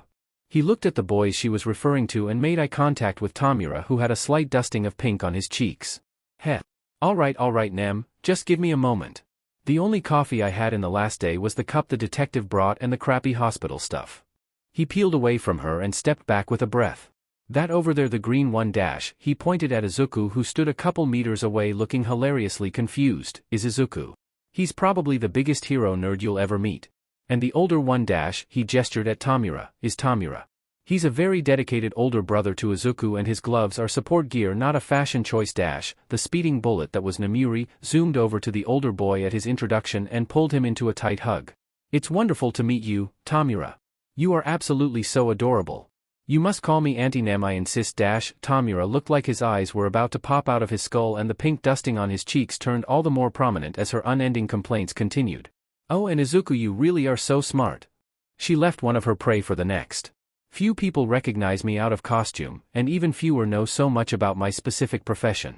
It really is refreshing to be so highly regarded by someone, especially someone as intelligent as you, sweetie.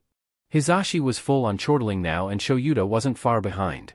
His snorts were becoming increasingly more difficult to hide. Luckily he'd had years of practice doing so, or else he would have likely given in to the amusement just as his husband had done. As things were, he attempted to cover his laughs to at least provide some semblance of dignity to the two boys at the center of their Auntie Nem's wicked whims. And by wicked he meant overwhelmingly nice, and by whims he meant thorough compliments and increasingly adorable pet names. Okay Namuri, I think that's enough mauling of the poor kids. We've all had a long day, and it would be nice to get these two settled in before Tensei brings the tots home. Shouta pointed out, and dutifully ignored the relieved sighs from his two newest wards. Oh, of course. I wouldn't want to keep you all from settling in. Come on now, follow me, I parked just down here. The car wasn't parked far, and when they all made themselves comfortable, Hisashi sitting up front with Namuri and Shouta, Izuku, and Tomura together in the back. Tomura opted for the window seat along with Shouta, and Izuku happily took up the middle space. It was a tad cramped, but they all squeezed in easily. Namuri turned up the radio, and began singing along to a popular song with Hisashi. It was dreadful and loud. But even so, Shouta found it endearing. Neither Tomura nor Izuku seemed to mind it either. In fact, Izuku even started giggling at a particularly horrendous duet between the two adults in the front. The rest of the car ride went much like this. Tomura hadn't said a word the entire ride and spent the entirety of it looking out the window and occasionally scratching at his neck. It looked painful, but the boy didn't seem to mind at all. The action was done mindlessly, and based on the state of his neck, he'd likely been doing it for years. Shouta was sure that he had something at home he could give the boy to help soothe his neck. If not, he'd be sure to get something for him from Recovery Girl. Tomo, look! It's UA! Izuku jumped up in his seat and leaned across his brother to press his hands against the window.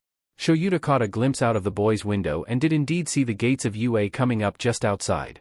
Yeah, it is Aizu, looks like we're almost here. Tomura responded, patting the kid practically on top of him awkwardly on the head. Okay boys. We're here, Namuri announced. The car slowed to a stop right in front of the gates, and she reached to turn off the radio, leaving the car in a comfortable quiet. She lowered the car window and leaned her head out of it. Hey boss, could you open the gate for your favorite art teacher please? This had Shouta feeling utterly confused. He knew that Nizu was often scouring the UA cameras, but it was unlikely he would hear Namuri, let alone open the gate for her. She had a teacher's pass to open the gate, which would be much more reliable. Much to his chagrin and further confusion, the gates began to open in front of them. Namuri shot a sassy smirk at Hisashi and waved out the open window. Thanks Nizu, sweetie. You're the best. She turned around in her seat and looked at the three occupants of the car in the back seat. Here's your stop, boys. She made a show of dramatically unlocking the car doors with her keys. Thank you so much, Auntie Nem. She beamed at the stuttering kid and ruffled his hair. Aw Greenie, you're gonna melt my heart. She turned her attention to Shouta. You'd better invite me for dinner soon. Of course Namuri, thank you for the ride. Anytime show. They all began exiting the car and walking through the open gates of UA. Namuri gave one last wave out of the window of her car before driving away as the gates closed. Where the hell is she going if she works here too? Tomura asked, breaking the comfortable silence. Probably on a date or two. A bar. She'll be back later tonight, so don't worry about it, little listener. That makes sense, I guess. UA grounds were thankfully empty. And Tomura was grateful for it. Adorably enough, Izuku spent the whole walk rambling on about every fact he knew about UA. UA has the best security system of all the hero schools in Japan. It's known to be impossible to sneak in or out without being caught, and 80% of the cameras aren't even visible to the naked eye. He stated, pointing at one of the obvious cameras. It also has the highest budget of all the hero schools because of the sports festival and government funding, so it can afford full mock training cities.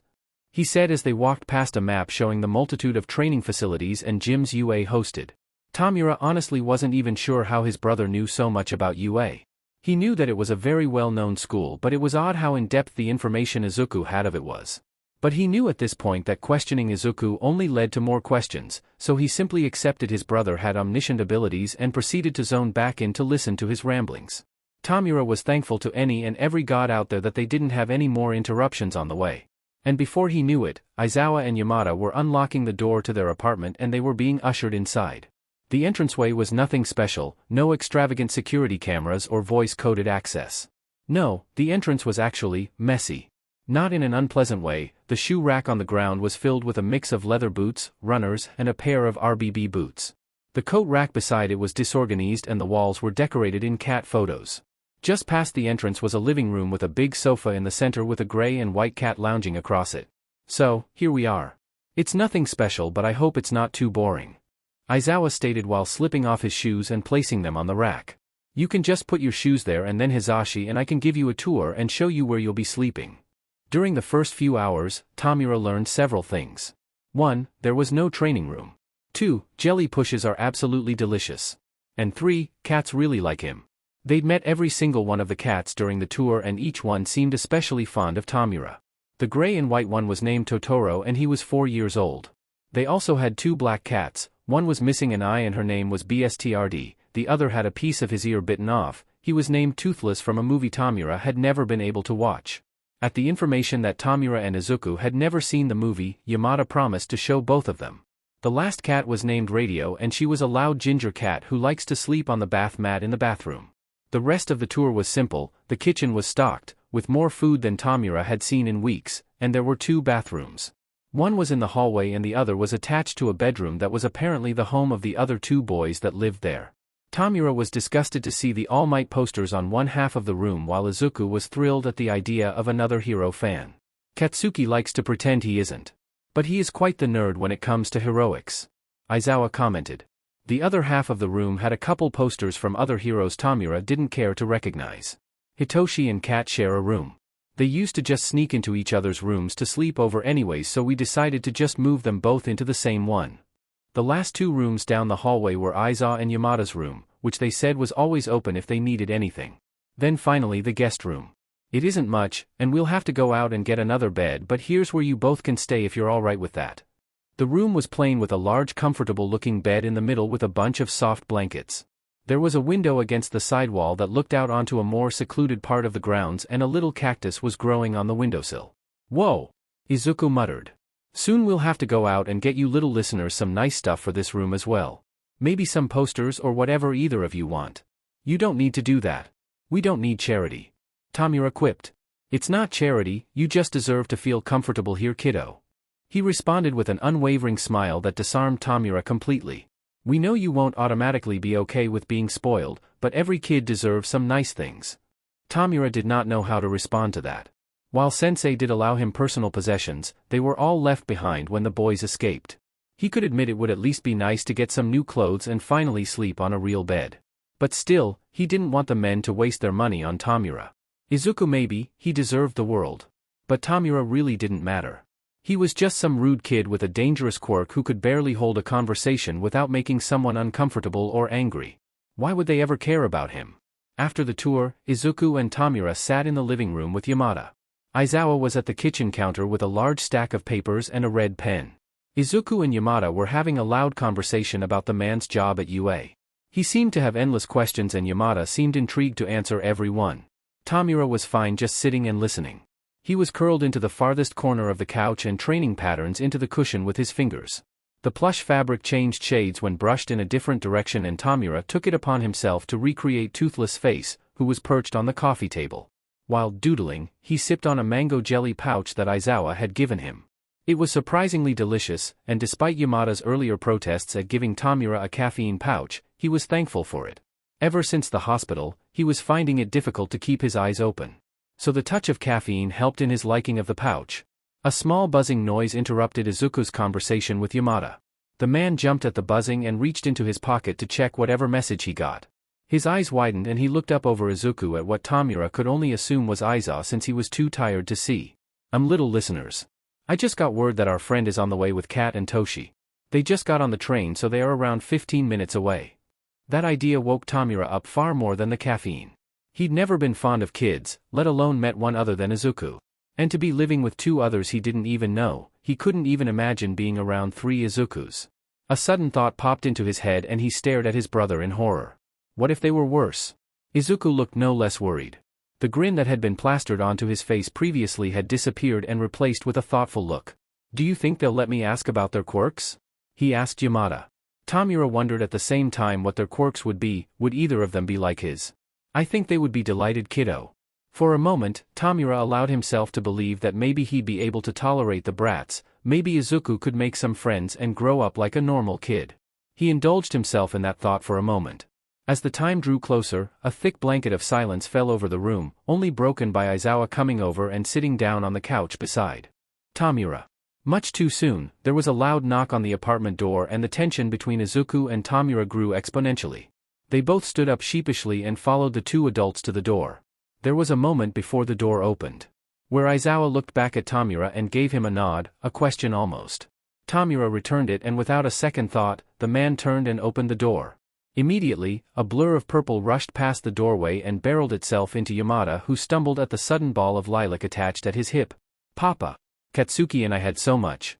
I beat him in a spar, you know. No quirks, just us. Uncle Tensei said it was fair and square, and then Tenya tried to spar Kat and Kat beat his butt and it was so cool. He used all the new tricks Dad showed us. Oh. The boy pulled away from Yamada and stared at Tomura with unguarded curiosity. He was so overcome with the first boy's introduction, he failed to notice the blonde spiky-haired boy standing in the doorway. Taking note of the silence, Tomura peeled his gaze away from the lilac-haired boy and looked to Izuku, who was just staring at the blonde boy with wide, teary eyes. The blonde boy, who had red eyes not unlike Tomura's, stared back with a mix of confusion, fear, and shock. The 2 adults didn't miss the reaction and Aizawa reached forwards and put a hand on the spiky boy's shoulder. Come on, Katsuki. Meet Tomura and Izuku. He was interrupted by a muffled sob from Izuku. Kaka-chan? Zuku? It was wrong, it had to be. He was dead, the Midoriyas were dead. It was impossible for them to come back, which was a fact Katsuki had accepted long ago. Except the green-haired boy in his apartment couldn't have been anyone else. The curly mop of green hair was familiar enough, then he met the boy's eyes, bright green, wide eyes welling with tears. It was the same face he remembered vividly, sure it was older now. The bags under the eyes were new and the hair was wilder, but it was unmistakable. It was the same face he saw in his dreams nearly every single night. His breaths quickened, but he swore that his heart stopped beating. He didn't pay attention to anything else in the room, not the curious stares from his brother, or Sho's hand sitting on his shoulder and the words that fell on deaf ears. There was nothing else but him and the green-haired boy. The boy seemed to choke on the silence and let out a gasp that trailed into a sob that he'd heard 100 times before. Could it really be? Kakakin? The tension between them seemed to grow exponentially. Kakin. It had been years since he'd heard that voice, since he'd heard that name. Zuku? He felt the name spring from his mouth almost instinctively and the other boy sked in a breath. The tears that had been welling up began to pool at the edges of his eye, threatening to fall if he so much as blinked. But the boy didn't dare to any more than Katsuki would. If the other left their sight, he worried that it would be forever. For a couple seconds, they just stared at each other. Unblinking, no words, no movements, just looking into the other's eyes. Taking in every detail of him, making sure he was real. Katsuki's throat tightened. And he watched as the other's throat did the same. Izuku reached up to his face and slightly covered his mouth as his breathing turned whimpered and quick. The boy, Izuku, then slammed into Katsuki, forcing him back at the sudden weight. Arms wrapped around his waist tightly and he could feel the front of his shirt begin to wet with the other's tears. Katsuki didn't cry, but as he heard Izuku sobbing into his shirt, muttering, Kakin, K-Kakin over and over, he could feel his own sob welling up in his throat. He grasped at the back of Izuku's shirt, holding him as tightly as possible. It was probably painful but neither child seemed to notice. All Katsuki cared about was holding on. To make sure that the boy he'd spent years thinking about was actually alive. They continued grasping at each other, squeezing and pulling the other even closer. It was a desperate struggle for stability on both ends. He needed to say something, anything. He had a million questions, a million stories, a million insults and a million different ways he could say any one. He stumbled to try and force words out of his throat, to say anything that might even slightly convey how he felt, how he'd missed Kaken, I never thought I'd see you again. Izuku sobbed, slightly more audible than his previous murmurs, pulling Katsuki's focus out of his own head. Shit, you'd med nerd. Zuku, I can't believe you're here. You'd better have a fing good explanation at why you were gone this long. Why you fing left me and J just how. He could feel himself speaking senselessly into Izuku's shoulder. He was now sure that he was crying. His wobbly voice said it all. You'd better be okay, Zuku, just tell me who took you and I'll kill that extra. I'll beat their fing. But Izuku began to shake in Katsuki's arms, and for a moment he was terrified he'd done something wrong. That he'd already f'd everything up and Izuku would leave again. But then he heard a giggle. He pulled back for a moment and looked at Izuku's face. Grabbing onto his chubby, red cheeks and forcing another giggle out of Izuku's sobbing, snotty mess of a face. He was an ugly crier, he always had been, all the Midoriyas were. His face was wet with snot and tears, but he was smiling and giggling. And when he met Katsuki's eyes there was nothing but relief in them. Oh Kaken, you really haven't changed one bit. He giggled and Katsuki grinned in response. Izuku grabbed onto Katsuki's hands and gripped them tightly. It is you, like it's really you? Hell yeah it is. He answered. Izuku sniffled, then exhaled harshly and Katsuki felt it brush against his face. It's Izuku. He's really here. The sound of a throat clearing broke the trance Katsuki had been in. Katsuki. Katsuki startled at his name and the world quickly faded back into existence. He became painfully aware of the fact that they weren't alone. He tore his eyes away from Izuku and looked at the rest of the occupants of the room. Landing finally on Sho, who was standing a couple feet from Katsuki and staring at him with subtle confusion. Sho's facial expressions used to be virtually unreadable to him, but over the past 2 years he'd been able to pick up on how to read him slightly. His eyebrows were pinched inwards, and his eyes kept darting between Izuku and himself. A wave of anger flashed through Katsuki. Did he really not know? It's Izuku Sho. Ainko's son, Auntie Inko was his mom. He could see the gears finally click on Sho's face as the realization hit.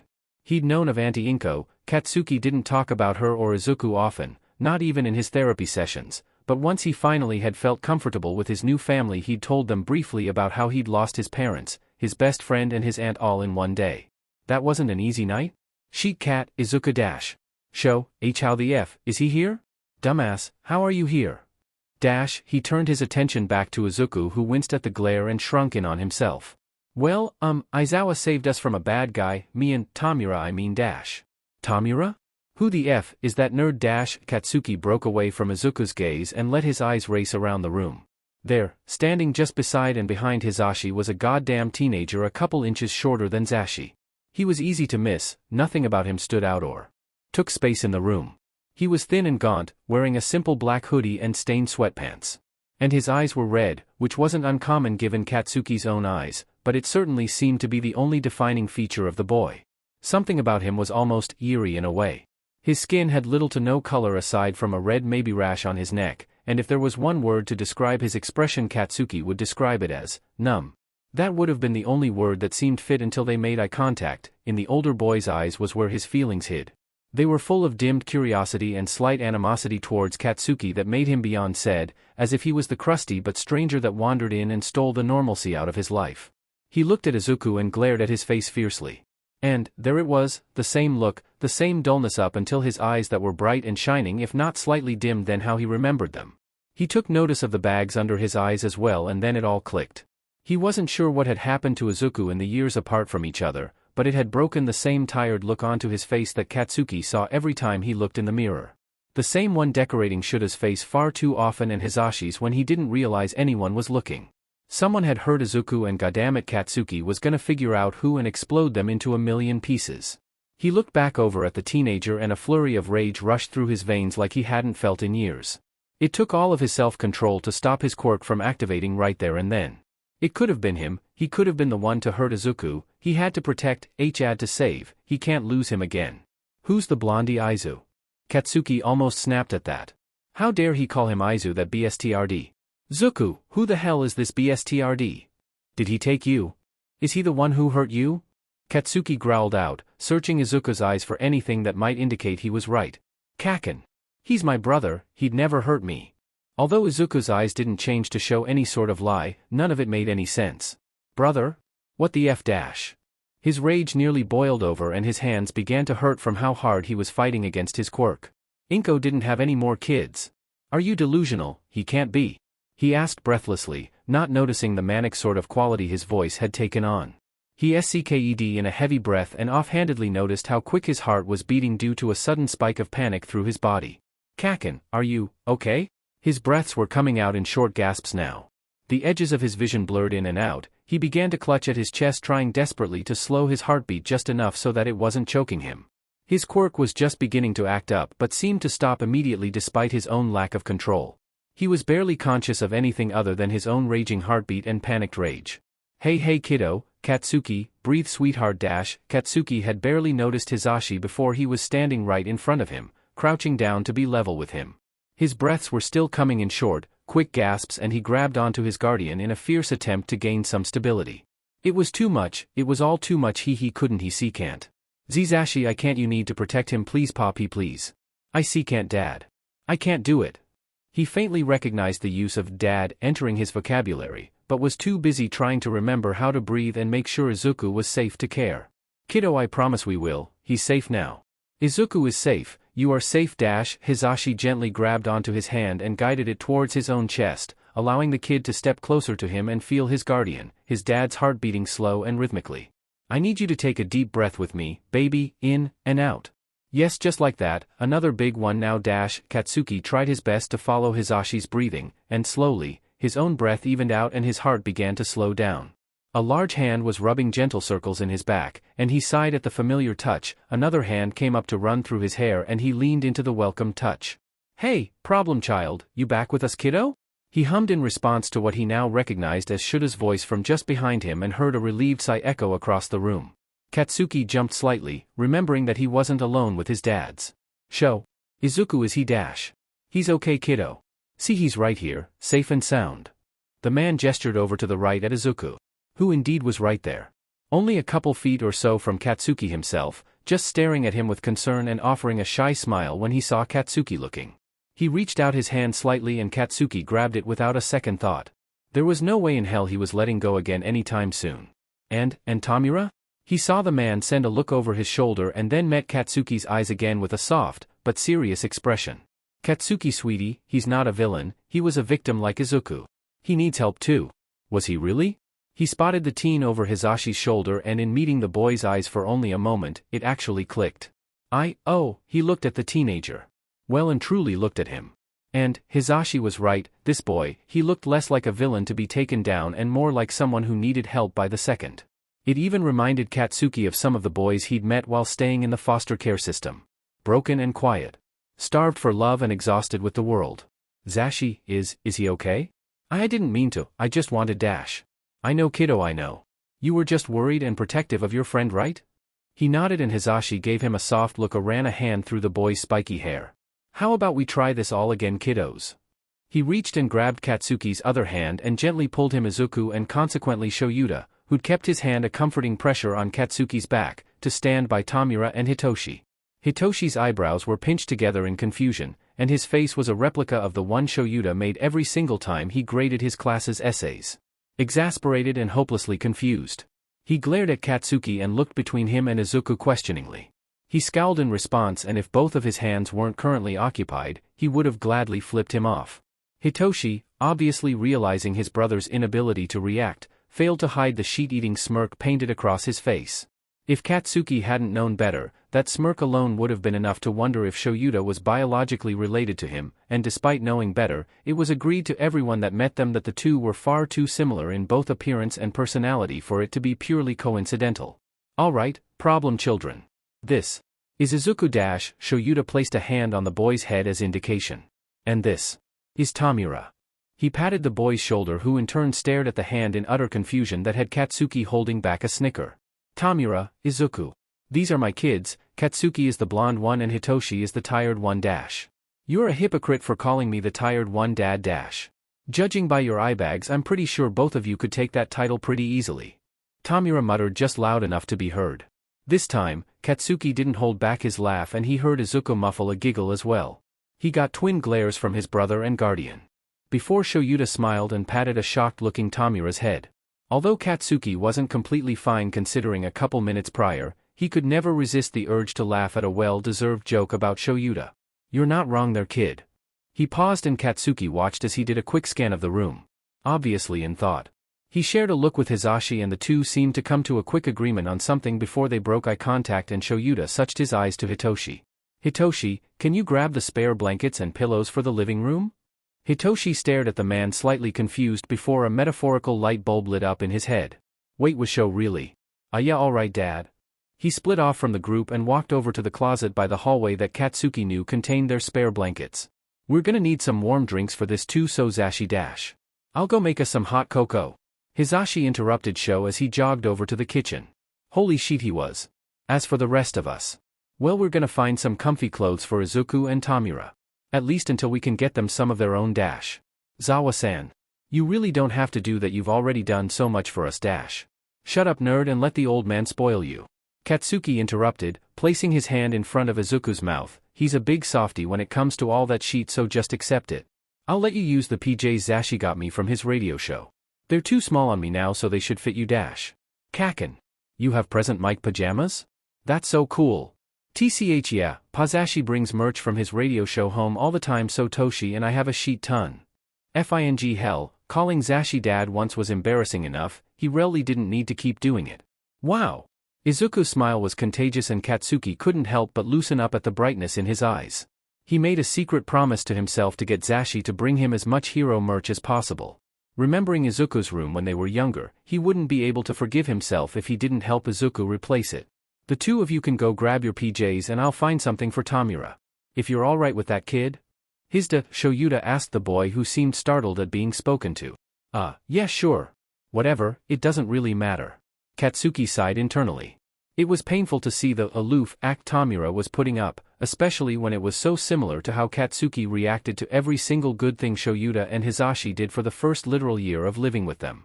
Maybe Tomura really wasn't a villain. His mannerisms were so much like Katsuki's, and as he paid more attention Izuku's than any of the villains, he wouldn't sugarcoat it. Many of his former foster parents couldn't have been anything but villains he'd met before.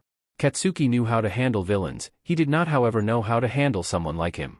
Although, as he felt Izuku squeeze his hand and idly watched him fidget nervously with the hem of his t-shirt, Katsuki decided that he would learn. Come on nerd. Let's get those clothes alright? He asked, tugging on the boy's hand a bit. Whatever you say, Kaken. He responded with a blinding sunshine smile that had the rest of Katsuki's worries either melting away, or being moved away from the forefront of his thoughts. It really is Izuku. As Hisashi rifled through their extensive mug collection, he accepted that things could have gone a lot worse. Sure, things could still go downhill. Although Katsuki's panic attack and finding out that Izuku and Katsuki knew each other, were probably even close to brothers at one point, he smiled to himself remembering the cute nickname Izuku used for Katsuki, Kaken. TCH adorable, had been unexpected. It could have gone way worse. He mentally applauded his husband at the idea of hot chocolate and a PJ night. Although it would be unfamiliar to Izuku and Tomura, a good warm drink, some comfy clothes, and warm blankets always made getting along easier. It was one of the most common tricks they'd used to get Katsuki comfortable with them. If he was honest with himself, he was still slightly disappointed that the little listener wasn't calling him or Sho dad regularly yet. Especially after how close he'd come the last few months. He seemed to use it without even realizing it, but when he did he always forced himself to correct it. He seemed to have some sort of reservation to it that prevented him from calling him Pa consistently. Maybe he'd see if he could talk a bit to him later, remind him that it was okay if he wanted to call them his dads. That they loved him and he was a part of their family. But that could wait, for now. Right now they had to be focused on getting Izuku and Tomura settled in and sorting out everyone's stories. Hisashi wasn't stupid, he knew it was entirely possible that they wouldn't want to stay with him and Sho. But he could hope, and he could show the kids as much love and care as he could while they were here. He'd already become far too fond of them not to. Papa, I've finished bringing all the big blankets into the living room. Hitoshi walked into the kitchen and upon seeing the mugs Hisashi set out, his face lit up with delight. Your dad asked me to make some hot chocolate for everyone. Hisashi responded with a grin, he wants us to have warm drinks while we get Izuku and Tomura settled in and comfortable with you guys.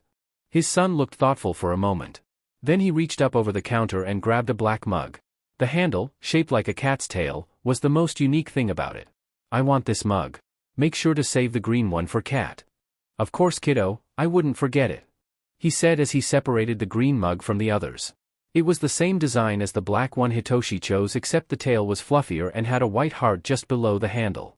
Now's the perfect time to talk to Hitoshi about Izuku and Tomura. He realized, and bit his lip in anticipation, not entirely sure how to start. Toshi kiddo dash. It's fine pa.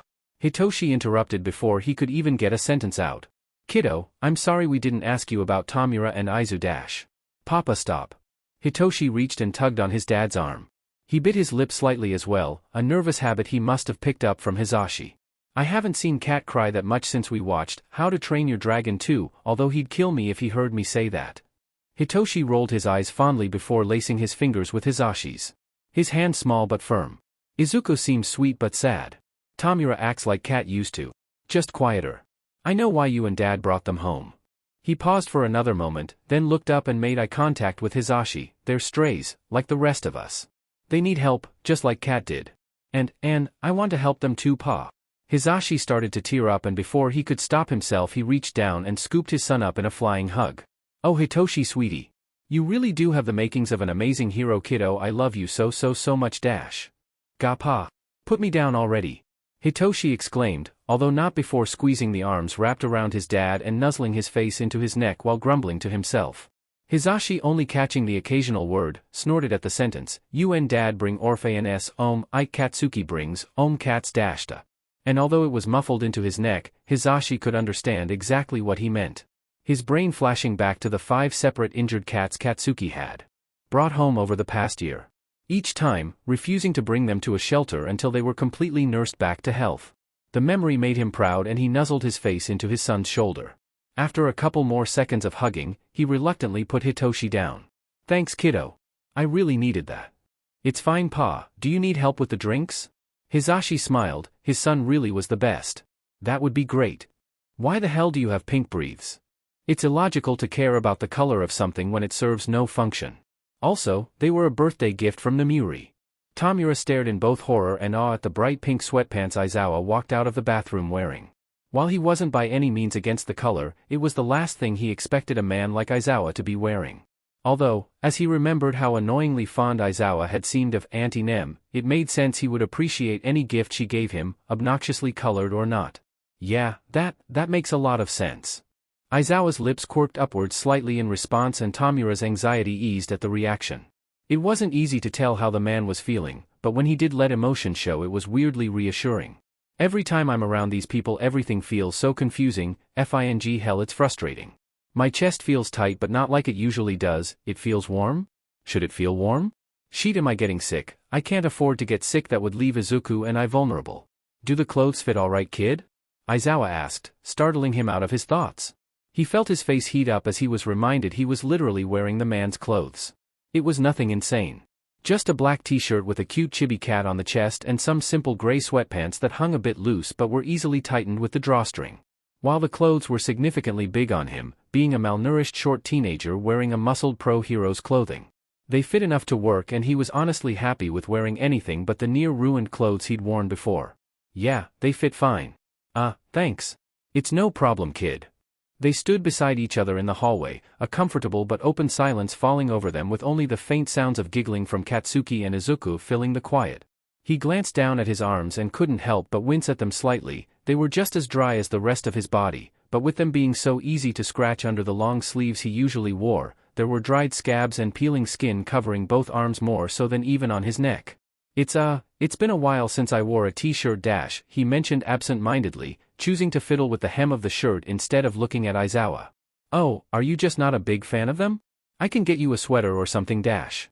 No, it's fine, I like it. He always hated seeing how red my arms were, TCH, said it showed too much weakness. The hallway seemed to grow even more silent, and Tomura took the chance to look at Aizawa and gauge his reaction. He looked upset. Not angry, but more frustrated than anything. Sheet, I messed up again. I need to get Izuku, make sure we're both safe and can get out. That's bullshit. Aizawa stated gruffly, far from the reaction Tomura expected. What? Aizawa locked eyes with Tomura and his gaze softened slightly. Whoever he is, he should have helped you, not told you it was a weakness. Lots of people have side effects to their quirks, it doesn't make them weak. If you ever need help with the dry skin, we have lotion that might help, and I'm sure Recovery Girl has something to prevent the dry skin completely. Ignoring the side affects of quirks is illogical at best and torturous at worst. There's something that can actually stop the itch? Could he really dare to hope? He'd had this insatiable itch his whole life, it was a part of him. And Aizawa was saying there was a way to actually help it? Why did everyone just leave him to suffer with it if they could have helped? Maybe not completely stop it. But even just regular moisturizer could help. Give me a moment. Aizawa went back into the hallway bathroom and Tomura could hear the sound of drawers opening and closing. After a couple moments, he came out of the bathroom with a small white tube in hand. Here, he said, then handed the tube to Tomura. He grabbed it and lifted it to his face to examine it. It smells like lavender, just put some on where your skin feels dry and it should help the itching. Really? Tomura asked, not truly believing something so small and simple could help him. Aizawa gestured at the tube in a wordless offer. Tomura cautiously popped open the cap of the tube and squeezed a small amount onto his wrist. It did smell good. He didn't think he'd ever smelled lavender before, but he liked it. He used the fingers not covered by his gloves to rub the lotion into his arm. It was cool and left a slight sheen on the area. The skin the area touched felt softer somehow. He squeezed out a bit more and tried to rub some onto his neck where he felt immediate relief. It was soothing the endless itchy sensation he'd become so accustomed to. He let out a sigh of relief. He couldn't remember the last time he didn't have to fight to urge to constantly scratch his neck. Does it feel better, kid? Aizawa asked. Yes it feels. I forgot not being itchy felt like dash. Tomura struggled to string together words to describe the relief he felt. Aizawa tilted his head to the side and his lips quirked up just enough to be called a smile. Use as much as you need, I'm just glad it helps. He responded with a small pat on Tomura's shoulder which he didn't recoil from. Are you sure? This sheet must have been expensive and I don't want you wasting money on me. Tomura. You aren't a waste, okay? He assured him, squeezing his shoulder gently which sent a wave of warmth through Tomura's chest. If it helps you, it's worth it. I work 2 jobs and Hisashi works 3, you don't have to worry about wasting our money. There was that warm feeling again, it bubbled up in his chest and felt tingly through his arms. I guess if it's really not a big deal, thanks. He raised a hand to scratch at his neck a bit, itchy or not it was a habit he doubted he'd be able to break so easily. It's no problem, kid, why don't you put some more on your neck, then we can go check on Katsuki and Izuku. Aizawa suggested, gesturing towards the bathroom. Yeah, that works. He agreed, a sudden question coming to mind, Izuku, he never mentioned Blondie before. Aizawa looked pensive for a moment, before standing up straighter and taking a small breath. Katsuki, he's been through a lot. He was in the foster system for a couple years before we adopted him. He paused for a moment, and it gave enough time to let Tomura know that said experience was not a good one. We know a little about what his family was like before the system. I'm not going to betray his trust and tell you everything, but Izuku's mom was close with Katsuki's biological parents. She was basically his aunt, their families were really close when he was younger. Aizawa seemed to have said his piece. And Tomura thought to himself a bit more before speaking. It made sense, he hadn't met Izuku until his brother was 4, and he didn't know much about his first couple of years except for the stories he'd heard about Inko. That seems about right. Izuku talked about his mom a couple times, she seems like she was nice but he never mentioned much more than her. Aizawa nodded his head at the statement and Tomura took it as confirmation of him thinking the same.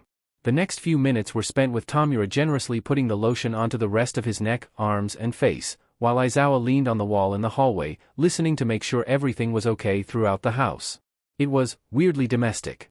No pending anxiety, faint screams in the distance, or eerie silence. Just a comfortable quiet. After he was done, he tried to give the tube back to Aizawa who handed it right back to him, saying simply, keep it, you need it more than I do. He and Aizawa then walked over to the room Izuku and Katsuki were in. He knocked on the door and it was immediately opened by the blonde boy who looked them both over with a toothy grin. He was dressed in a bright red hoodie and small baggy shorts. He stared openly at the slightly shiny skin shown on Tomura's arms and he felt almost nervous as the boy looked him over thoroughly. He didn't look angry anymore though, which was good because he'd been close to attacking Tomura earlier. Katsuki met his eyes and didn't seem to gain any hostility from it, which was a bonus. Are you brats done yet? His voice was dry and raspy as usual, but he tried his best to sound less abrasive than usual. While he wasn't a fan of the kid, Izuku liked him, so he would try his best to be nice. TCH, yeah. Tomura. Izuku rushed from inside the room and dodged around Katsuki to run straight into Tomura's legs. Look, I'm wearing a fat gum hoodie, he exclaimed while pulling away and spinning around, the massive hoodie billowing out with the spin. And yes, he was wearing a fat gum hoodie. It was adorably oversized and engulfed his entire body in the blanket-like yellow fabric. That's really cool, Izu. And he meant it. It was amazing to see Izuku so happy. I was gonna give him the ones from Zashi's radio show, but the fat gum hoodie seemed more exciting to him and I never wear it anyway, so dash. As long as you're alright with that, cats, Aizawa responded, ruffling Blondie's hair fondly. He seemed to almost melt at the touch and even Tomura could admit it was quite adorable. Tomu, carry me please, Izuku exclaimed, before crouching down and swiftly morphing into cat form. Katsuki shouted in alarm. Then stared in utter confusion as the fluffy green kitten that was Izuku a couple seconds ago jumped onto Tomura. Izuku, what the F dash? Your Quirk is a cat morph and you didn't tell me? Cat Izuku meowed in Tomura's arms, and despite how adorable he was, Tomura was not in the mood to talk quirks. Come on, brat, he sighed, holding the cat out in front of him by his arms, turned back and explained to Blondie the Quirk, I'm not in the mood. The kitten let out a very undignified meow, before changing back into a significantly heavier child and dropping to the ground. Sorry, Kaken, I forgot to tell you. Cat morph is one of the quirks Sensei gave me. What? Katsuki asked, his face an echo of the confusion that also littered Aizawa's. Izuku, one of? What do you mean your Sensei gave you quirks? He asked, stepping forward slightly and leaning down to be closer to Izuku's height. Well, that's what he always does. Sensei, he takes and gives quirks. He said that I was special, and that I don't go be brain dead like the others did. He said that he wanted to see how many quirks I could learn to use. Concern flashed across Aizawa's face. Kid, what do you mean by the others? Oh, Izuku glanced nervously at Tomura and he took it as a sign to take over for him. Whenever Sensei would give multiple quirks to anyone but Izuku, he called them Nomu. The doctor said they were basically walking corpses who took orders. That never happened to Izuku. Aizawa was staring at them both, his face serious and concerned. Wait, Zuku, does that mean you have multiple quirks? Katsuki suddenly asked loudly. Yes, it's really not that many. Izuku assured, waving his hands frantically in front of his face. He took most of them back right after he gave them cause he didn't want me to become a problem. So it's nothing dangerous, I just have cat morph, passive healing and pull just like Mama's eye. Why are you looking at me like that, Zawa? Izuku, Tomura. I need you both to tell me as much about your Sensei as you can. He paused and made sure to make eye contact with both boys. If everything you've both told me is true, your former Sensei is way more dangerous than I thought. Nizu had a complicated relationship with humans. Having an intelligence quirk, he could understand humans at a functional level. He understood how emotions came to be and how they could affect a person. He understood how the average human mind works, how to exploit, manipulate, and change it to his will. He also liked to think he understood children. Because in many senses, children were far more like animals than any other human. They were malleable and haven't yet become set in their ways. In fact, because he felt he understood them, was one of the driving reasons he'd fought to become the principal of UA despite the world's reservation and sometimes outward hatred of him. Another thing he enjoyed about children was their undeniable drive to whatever their goals are. As a teacher, it was what intrigued him most, when a student possessed the drive and capabilities to accomplish their goals. To fight for what they wanted, and in many cases, what they deserved, was inspiring to say the least. This was why Aizawa Shouta intrigued him. As a teenager, he at first was quiet, if not a tad abrasive. He was smart, smarter than most.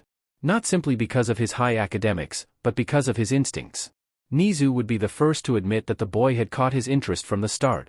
A boy who showed remarkable skill during the entrance exam, but failed to get enough points because of his lack of physical quirk.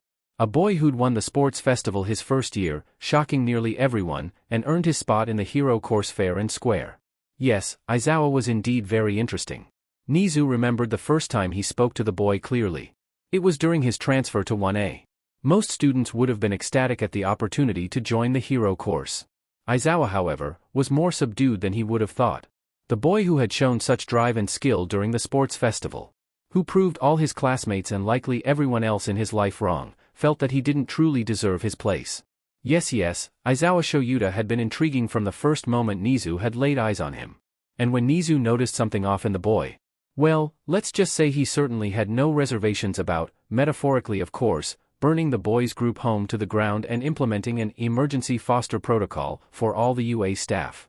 After all, when Nizu found a puzzle intriguing, he had no issues with poking and prodding until it was solved. And if that included mentoring and raising a sarcastic coffee addict with a promising future, Nizu had no problem with that. Well, maybe he had a slight problem with the amount of cats it involved. Shouta, I'm going to kill someone. Hizashi muttered. I wouldn't stop you. Shouta admitted. The past couple of days had been exhausting both physically and emotionally. While he already had known that Izuku and Tomura's previous sensei was a shitty man from his first encounter with the boys, he hadn't known the extent of it, even. Now he only had bits and pieces. But it was enough to paint a picture, and an ugly one at that. Fing hell, the little listener has 3 quirks at least. And they were forced onto him. I swear if I ever meet that sensei, I will shove my foot so far up dash. Hizashi. Shouta interrupted with a harsh whisper. He sighed and dragged his free hand over his face before laying against Hizashi's chest once again. I'm feeling the same way. But the kids are sleeping and Kami knows they all need it. He said, his other hand running through a sleeping Hitoshi's hair. After a particularly draining conversation about Izuku and Tomura's previous living conditions and caretaker, some Studio Ghibli movies and a fuckton of the blankets, all of the kids were passed out either on one of the sofas or on top of one another.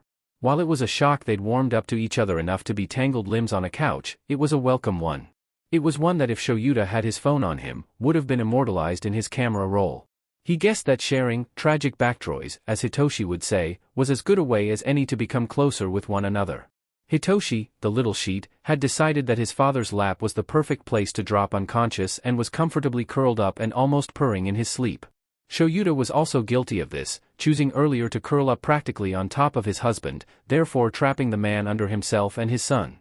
The other 3 boys were taking up the second, smaller couch. It had started with Tomura falling asleep leaning against the corner of the kusayon.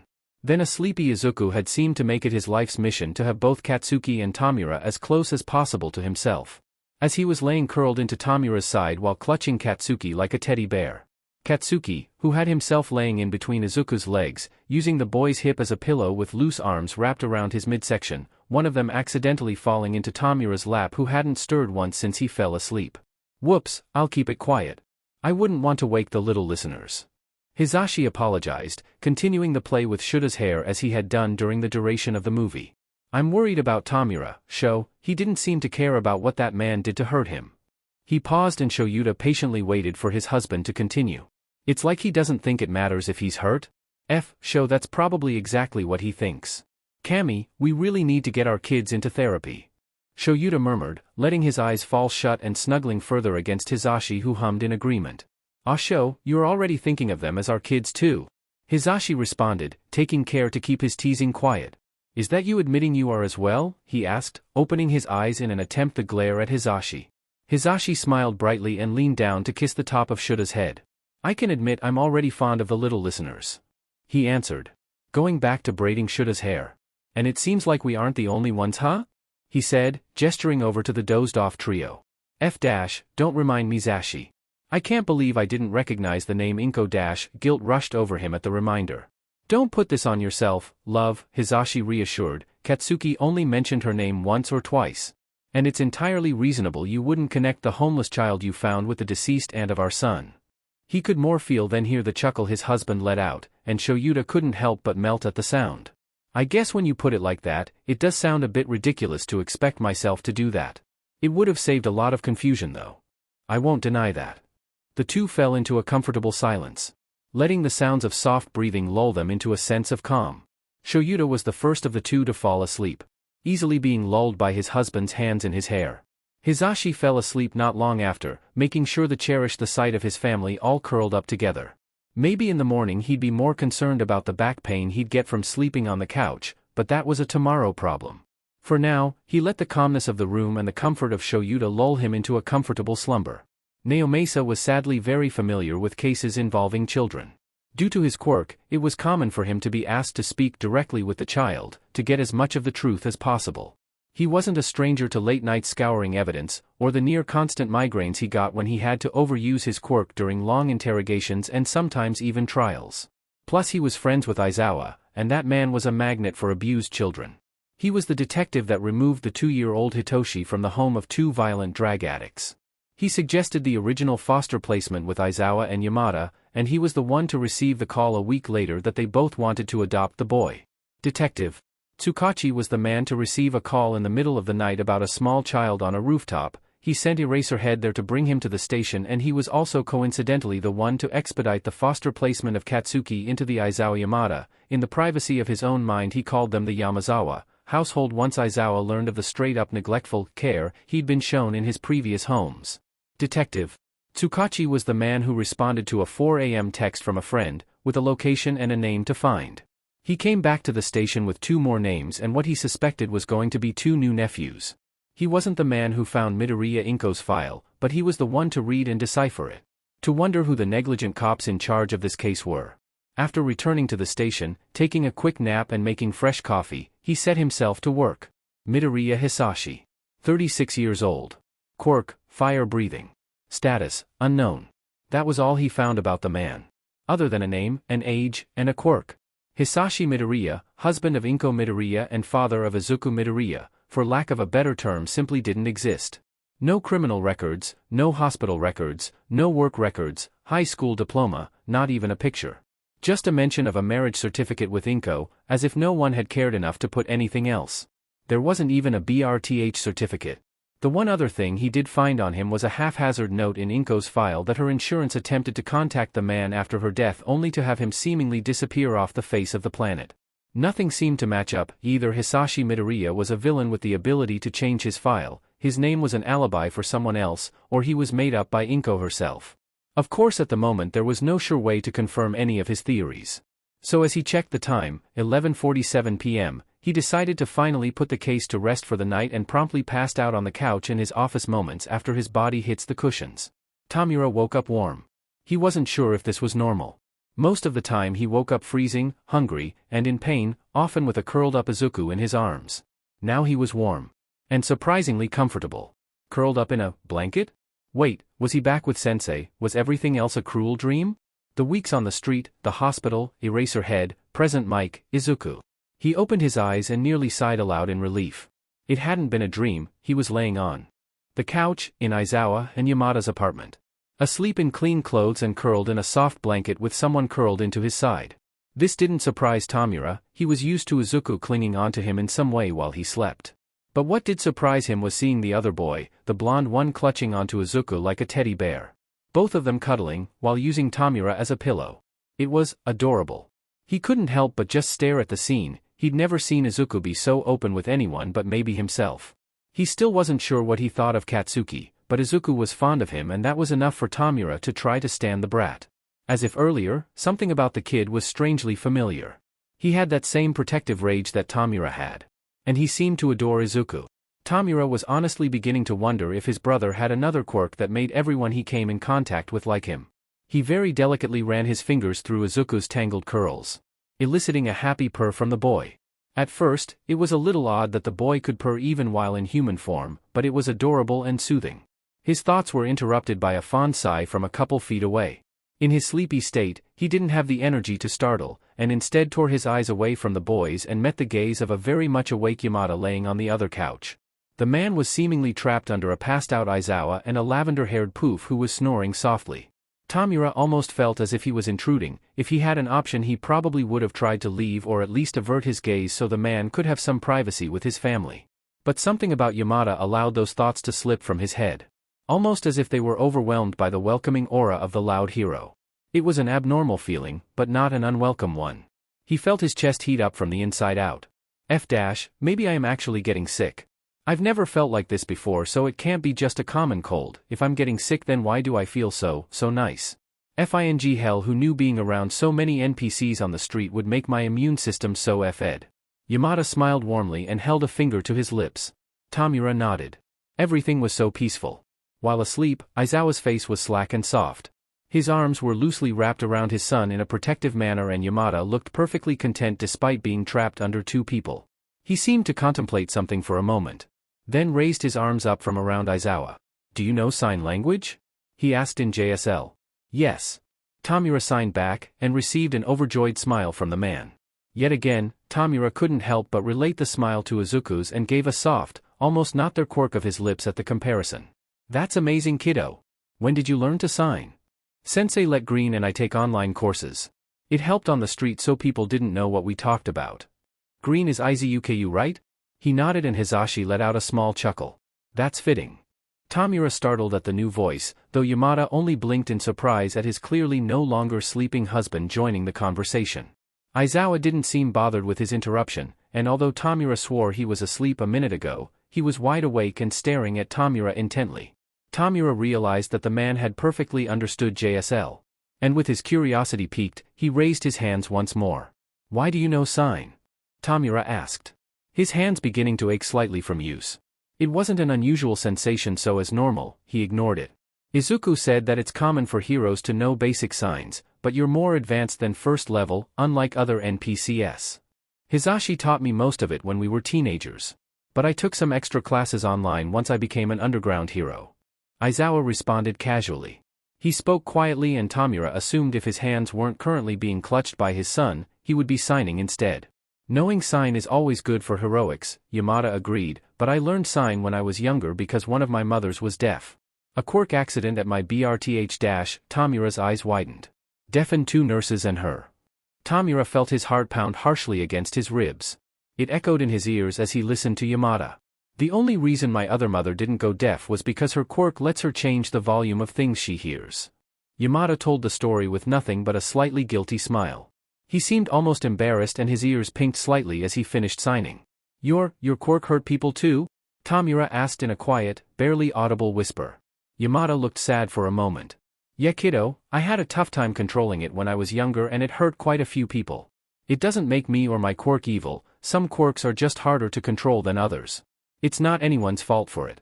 He answered softly. Tomura started but put his hands down as quickly.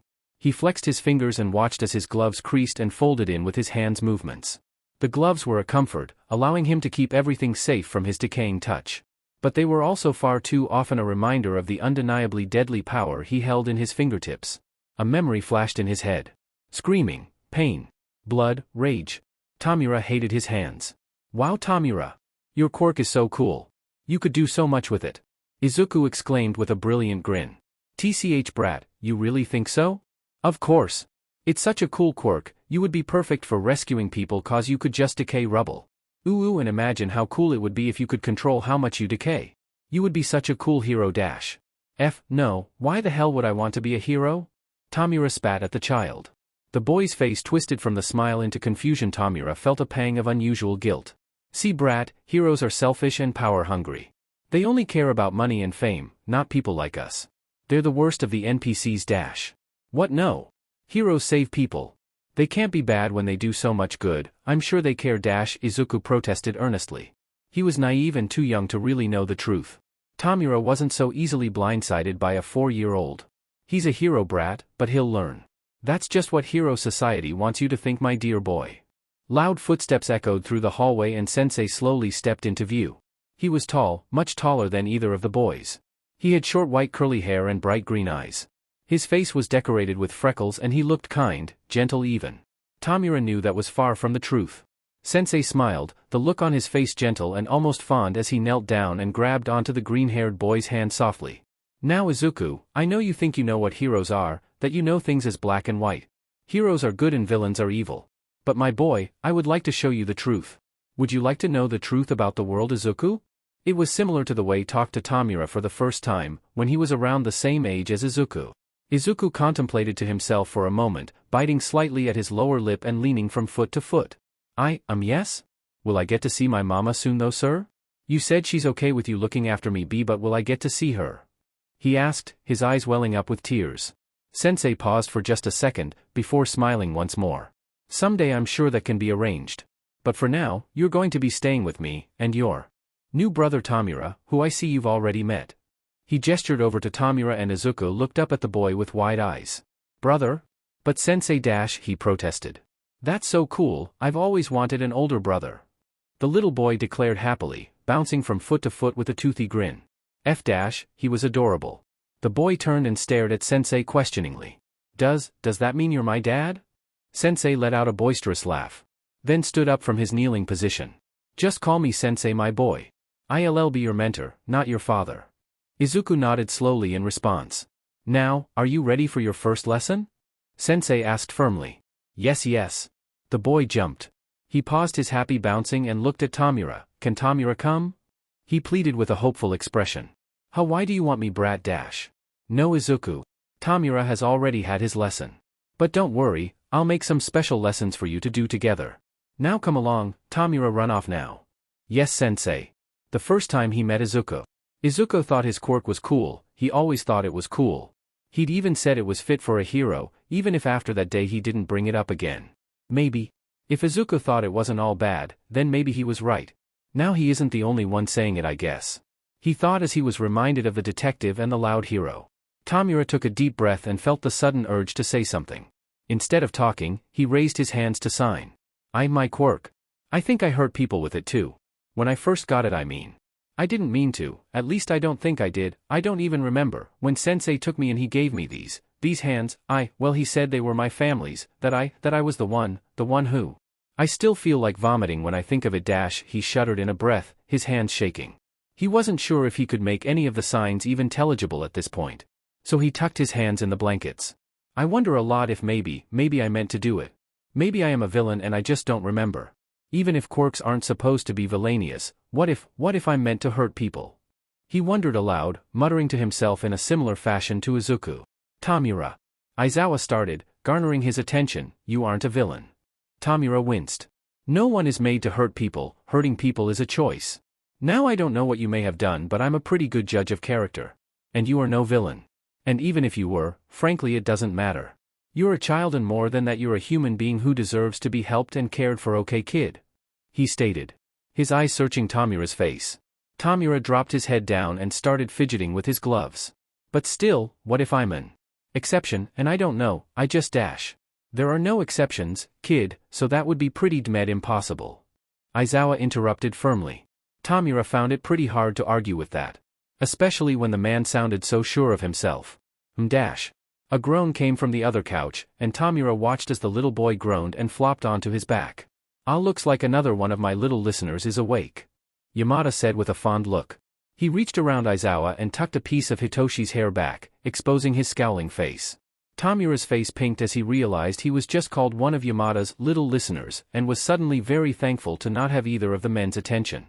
It was odd how visceral his reactions were to these seemingly casual comments Yamada seemed to often make, but he wasn't going to question it, not yet at least. Panu, tired Hitoshi ummed, nuzzling his head into Aizawa's chest and groaning further. Yamada suddenly smirked and sked in a dramatic breath. Morning tired, I'm dash. No, Aizawa groaned at his husband's joke and scowled at the tiny giggle that escaped the purple fluff. Hitoshi, don't you dare encourage him. He scolded, though Tomura could tell that there was no true malice in his voice. Yamada laughed loud and clear. He seemed to realize the volume immediately after, and glanced worriedly over to the sleeping occupants of Tomura's couch. Once he saw that he had not disturbed their sleep, he sighed in what Tomura guessed was relief. How about you both get off me for a moment so I can get started on breakfast for everyone? He suggested, bringing sudden attention to Tomura's grumbling stomach. I don't know Zashi. I'm pretty comfortable where I am and I think Toshi and I might want to take another nap. Aizawa stated, absolutely melting into Yamada and clutching an unbothered Hitoshi like a teddy bear. Yamada started to squirm and mutter under his breath. He attempted to slip out from under Aizawa only to end up in a precarious position of half on, half off the couch. Aizawa didn't move an inch. Come on, I'll make you coffee dash. Before Yamada could finish that thought, Aizawa shoved the man out from under himself and onto the ground with a grunt. Go. Coffee. I've barely had anything other than the crappy hospital stuff. He said in an urgent tone. Yamada chuckled and laid on the ground for a couple seconds. You're so grumpy in the mornings, love. He stated, finally standing up and stretching a bit. He leaned down and pressed a quick kiss to Aizawa's cheek, whose ears pinked at the action. I'll get your coffee started. He said with a yawn. Tomura kiddo? He asked, turning to face him. His mouth broke out into a beaming grin once Tomura made eye contact. How do you feel about waffles? Tomura really liked showers. He adored just sitting on the floor and letting the water rush over him. He hadn't had a shower since he and Izuku had escaped from Sensei. The closest they got was washing up in mini-mart bathrooms to hopefully avoid drawing attention to themselves. He had dirt caked into his nails and his hair was as cracked and dry as his skin. He was afraid to even comb it in case it shattered and turned to ash like the victims of his quirk. While he sat on the couch, watching Yamada and Aizawa make breakfast, he couldn't help but feel terribly embarrassed. He felt gross, touching their couch and their clothes and their blankets while looking like this. He was repulsed with himself. He imagined how badly he must stink and how obvious it must have been this whole time. Aizawa. His mouth moved before he had the chance to second-guess himself. "Yeah, kid." The man responded, turning away from the food and giving Tomura his full attention. I dash. His heart was beating absurdly fast. In and out, in and out. He repeated silently to himself. Why the F would he care if I have to shower? Maybe if I mention not wanting to stink in his home, he might let me shower. Are you alright, Tomura? IF dash. Yeah. He stuttered out. The nervous shake sounded odd in his voice. I was just wondering, well it's not that big of a deal but I guess I was wondering dash. Aizawa's face remained unchanged as he patiently waited for the teen. Can I use your shower dash? Tomura spit out. A wave of pure panic slammed into him and he rushed to explain, I just feel so disgusting and I didn't care around all the NPCs but I'm just so crusty and gross dash. Of course. And I dash, he started to continue, before pausing in confusion. What? Aizawa took a moment to pour his coffee before responding. Of course, you can shower. There's shampoo, conditioner, and body wash in the shower. He gestured to the hallway. And make sure to use that cream on your skin once you get out so it doesn't dry out anymore. Tomura felt like he'd just been hit in the head with a rock. There's also clean towels dash, Yamada added, a spare toothbrush, and a comb in the bottom 2 drawers. And a change of clothes on the counter. Breakfast will still take a while, so take as long as you'd like. He beamed a bright smile then focused back on the bowl he was mixing. Thanks. Tomura responded, shock muddling his head. Was it really that easy? He wondered dully, still reeling with utter shock at the lack of rejection. A memory flashed into his mind. Sensei, when he'd first met Tomura, was stocked full of false kindness and gentleness and an almost doting nature. At the time, he'd trusted him, idolized him. He looked at Aizawa and Yamada and couldn't help but wonder if the way they acted now was also an act to gain his trust before breaking him. The idea hurt. But it wasn't impossible. Focus, Tomura, now isn't the time to be worrying about trust again. I don't care whether it is or isn't an act. I'm just here because it's what's best for Izuku. No other reason. It's about taking care of Izuku. His chest clenched painfully, his heart squeezing in on itself. He thought of all this, while he managed to slip around the 2 boys sharing the couch with him. It wasn't hard, both boys were out cold, so all he had to do was maneuver some limbs and he was free. The bathrooms he was used to were either the overly sterile, medical toilets and showers he'd used when he was with Sensei, with only the bare minimum to keep him hygienic. Or the varying levels of clean store or public washrooms he depended on for the past couple weeks. This bathroom was nothing like either. Sure, it was clean, but it wasn't terrifyingly sterile. There were several different colored toothbrushes in a green mug by the sink along with 3 different hair brushes and various skin products he recognized from store aisles. The shower was glass, there were 6 bottles on the shelves. 2 fluffy things hanging from the handle and a fluffy white shower mat outside of the door. A change of clothes sat folded neatly on the counter. A pair of black sweatpants, a black t-shirt and a soft gray hoodie. He checked the bottom 2 drawers and sure enough there were clean towels in one and a toothbrush, toothpaste, and a comb in the other. Slowly, he began to peel off the clothing he borrowed from Aizawa and let himself glance at the mirror. He barely recognized the person he saw. His cheeks were sunken in and hollow, eye bags were carved into his face and his lips were peeling and red. His hair looked even worse than he'd thought. It was longer than the last time he saw it, and far more uneven. The weeks on the street hadn't been kind to him. He looked at his torso and was met with uneven ribs poking through his abdomen. Even with the advanced healing forced on him after every training session, they were permanently changed. His arms were thin and gangly and his hips poked out of his torso awkwardly. He was stick-thin and looked fragile, like a glass vase broken and glued together again. He rarely ever took the time to look at himself in mirrors, even when he had access to them it was never of interest. Staring at himself now was so deeply disturbing he couldn't bring himself to look away. No wonder Aizawa and Yamada were worried about him. He looked inches from being carried away by the Grim Reaper. Turning on the shower was easy. He didn't even wait for the water to fully heat up. He stepped into the shower and let out a sigh of relief as the cool water splashed against his skin. He normally wasn't a fan of cold showers, but the sensation of the water on his skin for the first time in weeks brought such relief that he didn't care. The water stung slightly when it hit his neck, but the stinging pain was nothing compared to the ease of the water over his aching body. He stood there for several minutes as the water heated up, simply letting it coat his body in the warmth. His eyes were closed and he rubbed the water into his face roughly, trying to wipe away everything that effed up his head. It had been so long since he'd met people who'd been kind to him. Forever really. It was always ingenuine or pitiful. It had been so long since someone had actually cared about him.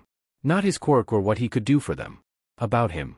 Other than Izuku and faint memories of a woman and a little girl, there had been no one who showed him even a semblance of true kindness. It was normal at his point. He couldn't wrap his head around how fed up that was. He was only 15 and knew almost nothing other than isolation. For years it was him and Izuku, only them.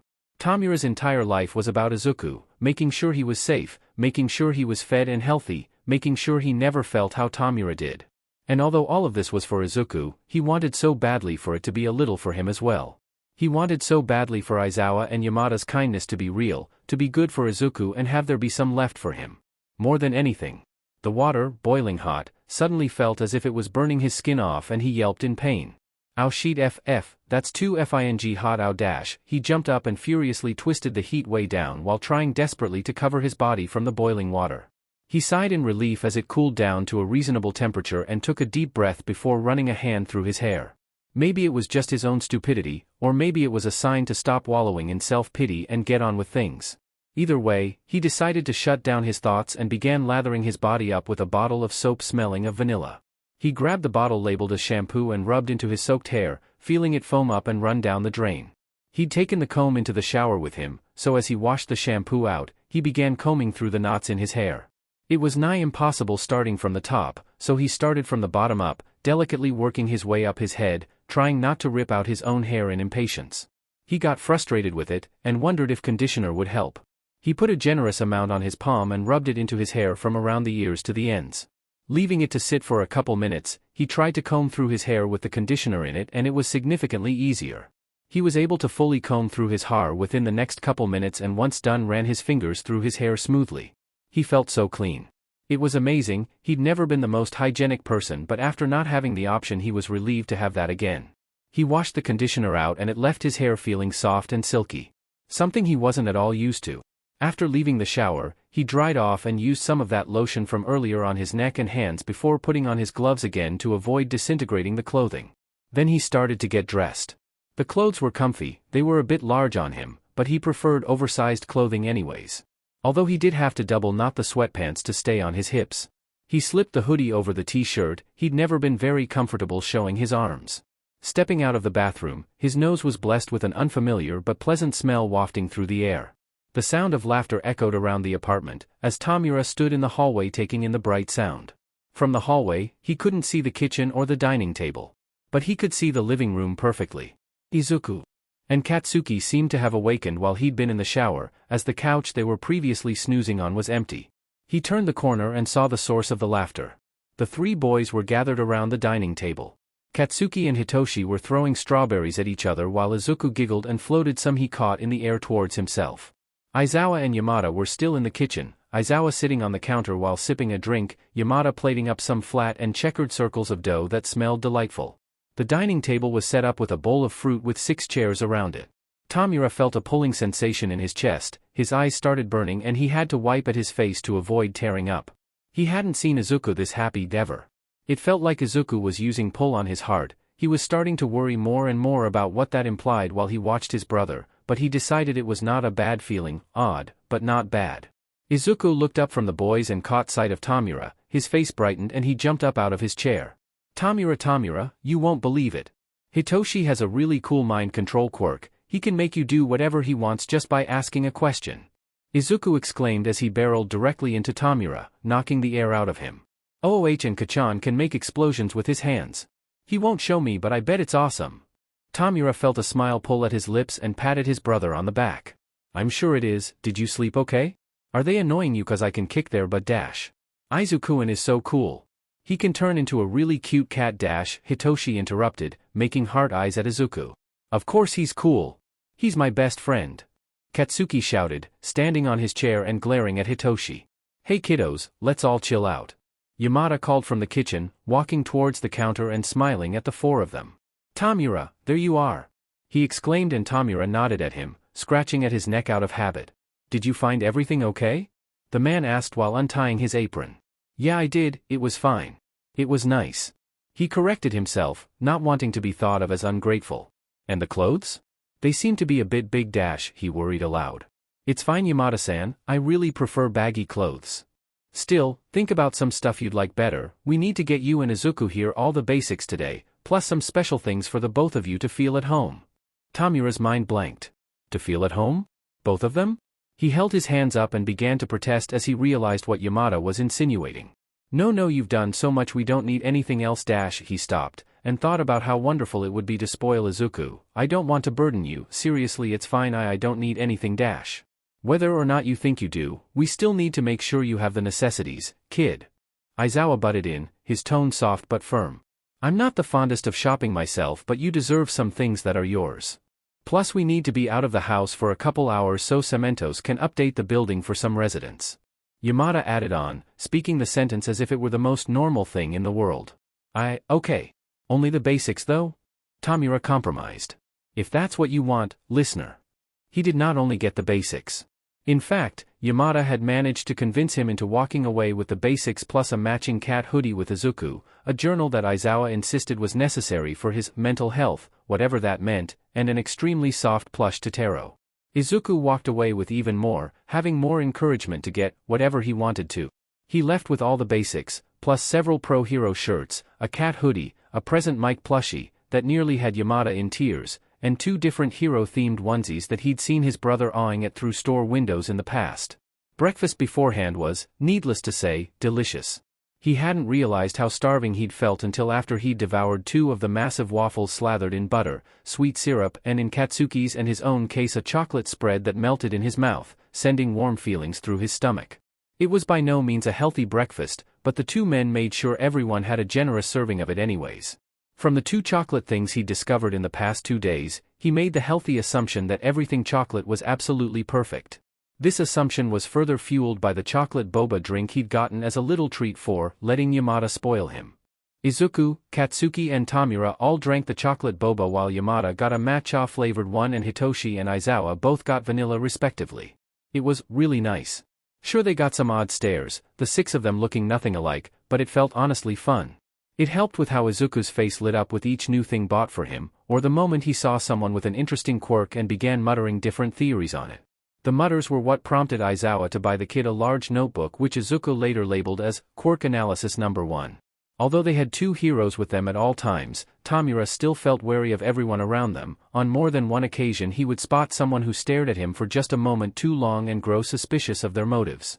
After all, Sensei had many men, both villains and others, that could be watching them and reporting back to him at any moment. It was why he usually kept to the alleys and tried to avoid any attention when he and Izuku were on the streets. It was weird, just 2 days ago he was stressing about where his next meal would come from.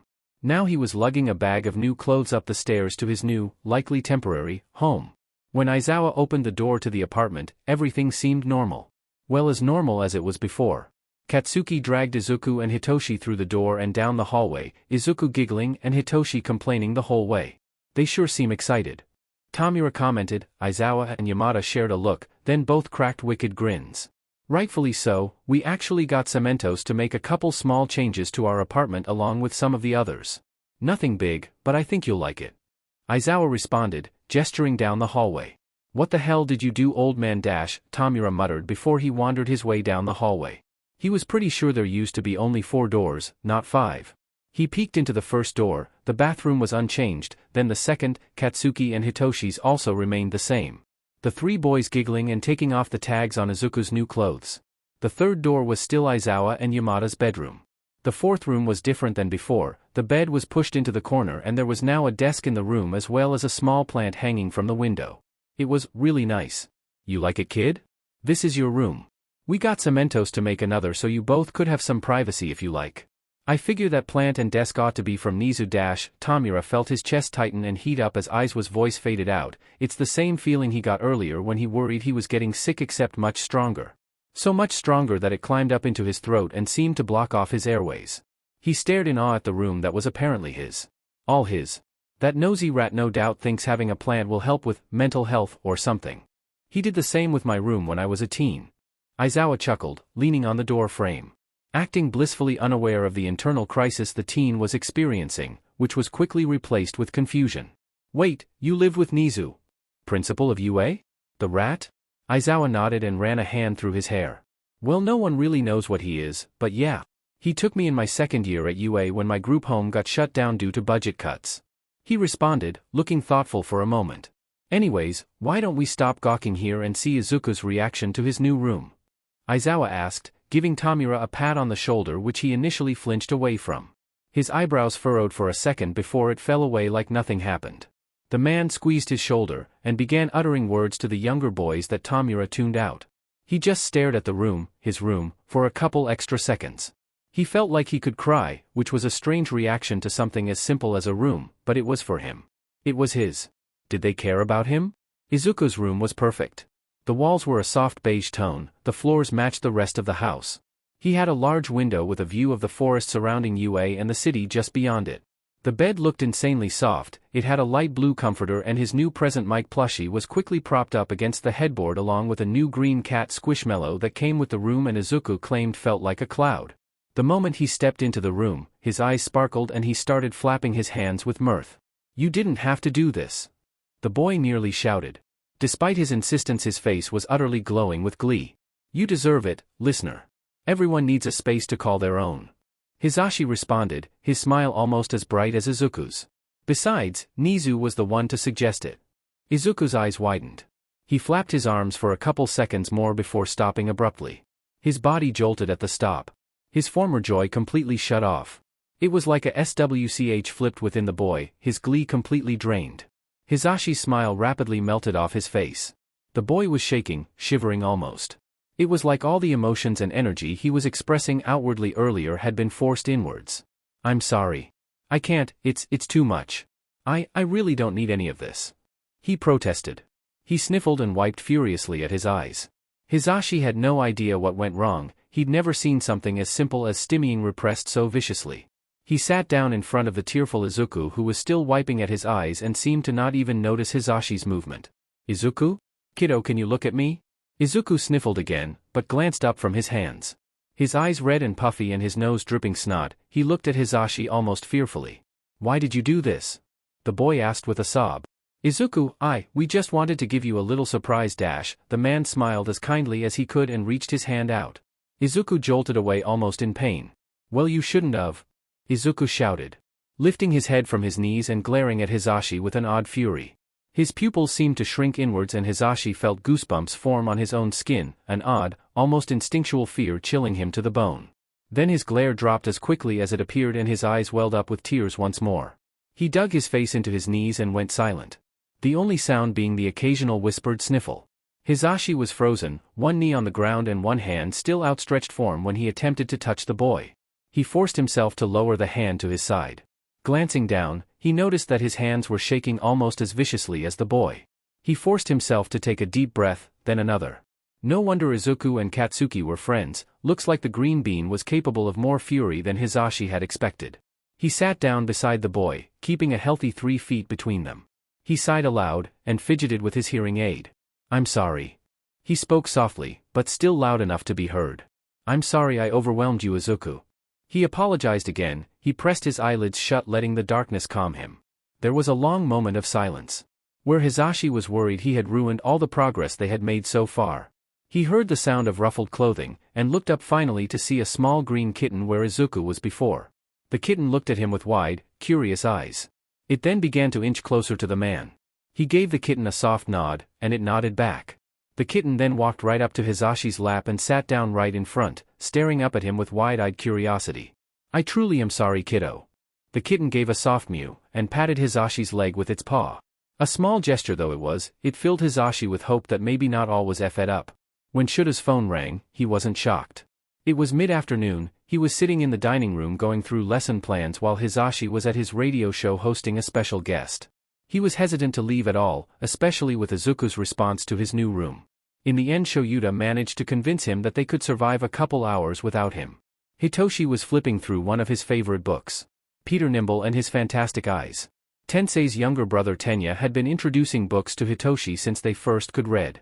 They'd formed a sort of book club between the two of them, sharing stories they enjoyed with each other.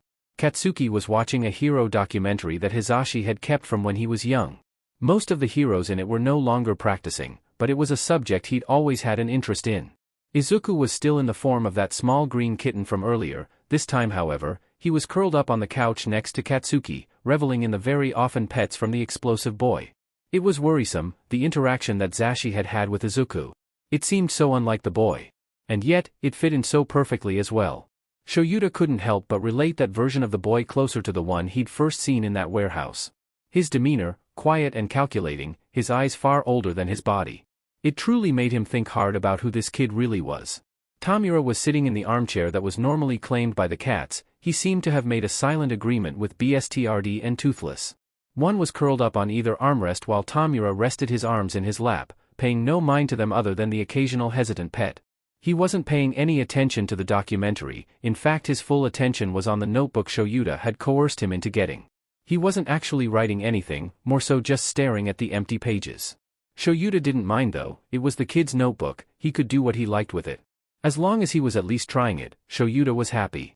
The kid obviously had a sheet load of pent-up emotions and ideas. Shouta could see him practically filled to the brink, and he knew that if the kid gave it a chance, journaling, in whatever way it meant to him, could really help him. He was very proud, to say the least, to see him at least considering it. So yes, Shouta's phone ringing wasn't a shock. Tsukauchi had promised to contact him when he had more information on the boys, and Shouta, while he wasn't exactly eager, had some important information to share with the detective as well. The dining table was far enough away from the semi-loud TV that he didn't worry about completely leaving the room to answer the call. He answered the phone, uttering a simple "Eraser head." "Eraser, thank Kami, I was hoping to catch you before Yagi got a hold of you." Tsukauchi sounded relieved and out of breath. Shouta's eyebrows furrowed. "Yagi? I assumed you'd be calling with information on the boys," he questioned. He took a breath and decided to give the detective the benefit of the doubt. He'd likely had a much longer night than Shouta and was forgetting the need for context, as usual.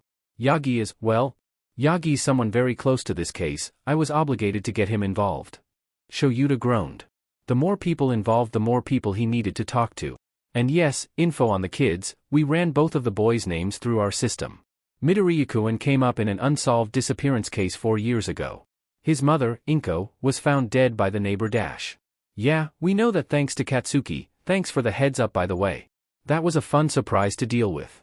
There was a long pause. Sheet. Really? I didn't even think when I saw Bakugo in the file. The detective sounded like how Shouta felt. Horribly exhausted and exasperated. He flipped the page of the test he was marking and almost whined pathetically at the amount of writing this student had done. As much as it was great to have hard workers in his class, it meant so much more work for him. Looks like it was a shock to us all. What about Izuku's other family? All he's mentioned was his mother, Inko. No grandparents, aunts, uncles, or cousins on file. Midoriya's father, Hisashi Midoriya, disappeared shortly before his wife's death. He has no record of even existing other than a marriage certificate. We don't even have a Quirk to go off of. Shouta bit his lip, trying to keep his composure, and took a sip from his coffee. Hisashi and I have learned more about the boys' quirks and upbringing since we last spoke. Tsukauchi, it's not pretty. Thinking back to just the kids' reactions to their own clothes and bedrooms didn't paint a pretty picture of their past. Yes, unfortunately I'm certain of that. Before we get into it, I need to tell you about Tomura. The detective's tone grew more serious and Shouta could feel the subtle shift in the conversation. He put down his pen and closed the test he just finished marking. Does he have a criminal record? If so, we don't care. Shouta insisted, although that was within reason. He couldn't imagine the teen doing anything horrible. No, not anything like that. A small sigh of relief escaped him. Nothing came up at first, not with his name or his quirk. So we cross-referenced the blood tests from the hospital through our system and they matched with those of a case from 8 years ago. The Shimuras. Shouta stood up slowly, making sure none of the kids noticed his movement, and moved further from them to fill up his now empty coffee. Shimura? I've never heard of that case. He responded once he made his way to the kitchen. He was racking his brain of all the cases he could remember hearing about from that time frame, but it was extremely unlikely he would remember anything from the time, considering 8 years ago, his second year of UA, was one of the worst years of his life. It was classified, very few people were permitted to be involved. Honestly, Aizawa, I shouldn't be telling you any of this, but you would have found out either way and I thought you'd prefer it from me. Tsukauchi paused and the line went silent. Shouta was worried it disconnected, but when he listened closer he could still hear Tsukauchi breathing. I don't care if it's classified, these are my kids we're talking about. Shouta pushed. Shouta dashed. Another long pause. He's the grandson of an older hero. Killed by a villain 30-some years ago. His father was named Kotaro Shimura, his name was Tenko. Shouta blanked. Tenko. The name felt weird, but it somehow fit the boy. So you think the kid lied? Shouta asked gruffly, the idea paining him to think about. No. Not at all. Tsukauchi reassured. Everything he said was true. As a matter of fact, he would have been only 5 or 6 when the case was brought to the police. He likely remembers none of it. Shouta sighed in relief. He wouldn't blame the kid for lying, but it was so much nicer to know the kid trusted him enough to tell the truth. He poured the now cold coffee into his empty cup, stirring in a splash of cream and a spoonful of sugar, as in his opinion, although black coffee was superior, that was only the case when it was fresh. We think that maybe their Sensei has something to do with both the death of the hero Nana Shimura and the death of Inko, that maybe they are somehow related. Okay. Shouta paused, trying to process. So what does this mean for them? Does Tomura have a family to go back to? A sad sigh echoed from Tsukauchi's side of the phone. Unfortunately no, he'll either have to stay with you or go into foster care.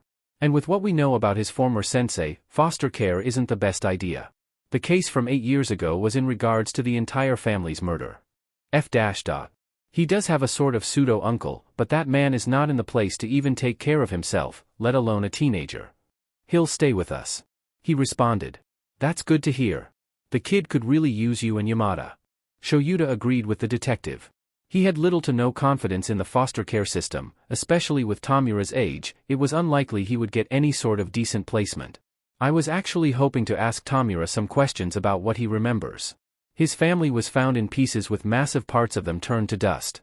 The police assumed Tenko had been killed with them, but obviously not. We originally thought it was a murder case, but with what we know about Tomura's quirk, I'm thinking it may have been a late quirk manifestation. Shouta almost dropped his mug in shock. The dots were beginning to connect in his head, the quirk insecurity, lack of control, it was beginning to make sense. Even if he didn't specifically remember the event, it would still traumatize him beyond belief. He couldn't imagine how terrifying that must have been for a little boy.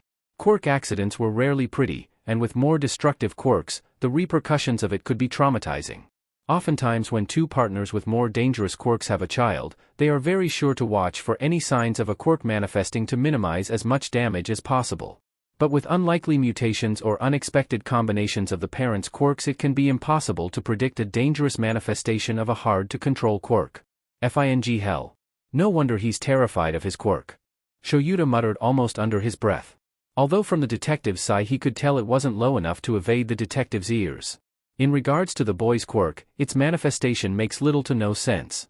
Nana Shimura, her quirk was float. Her son was quirkless and Tomura's mother had a quirk nothing like his. It was most definitely a mutation, but even still, it mutated so far out of normal range that we are still looking into it. Tsukauchi huffed, taking a long breath. You'd better take good care of him, Aizawa. Both of them. Not that I'm doubting you, but Kami, if these kids have experienced even a fraction of what I dread, it's bad. Shouta's resolve to keep these kids safe solidified. We'll take care of them, Tsukauchi. Kami knows the whole family is already attached enough to them. That was the fitting truth.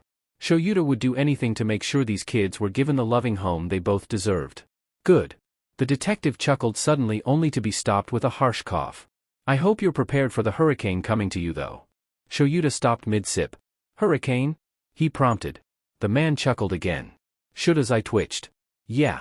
I bet Yagi's already called Nizu, he might even be in the man's office if I know him well enough, remember that pseudo-uncle. What the F? The line cut off before he could get an answer and Shouta groaned into his coffee.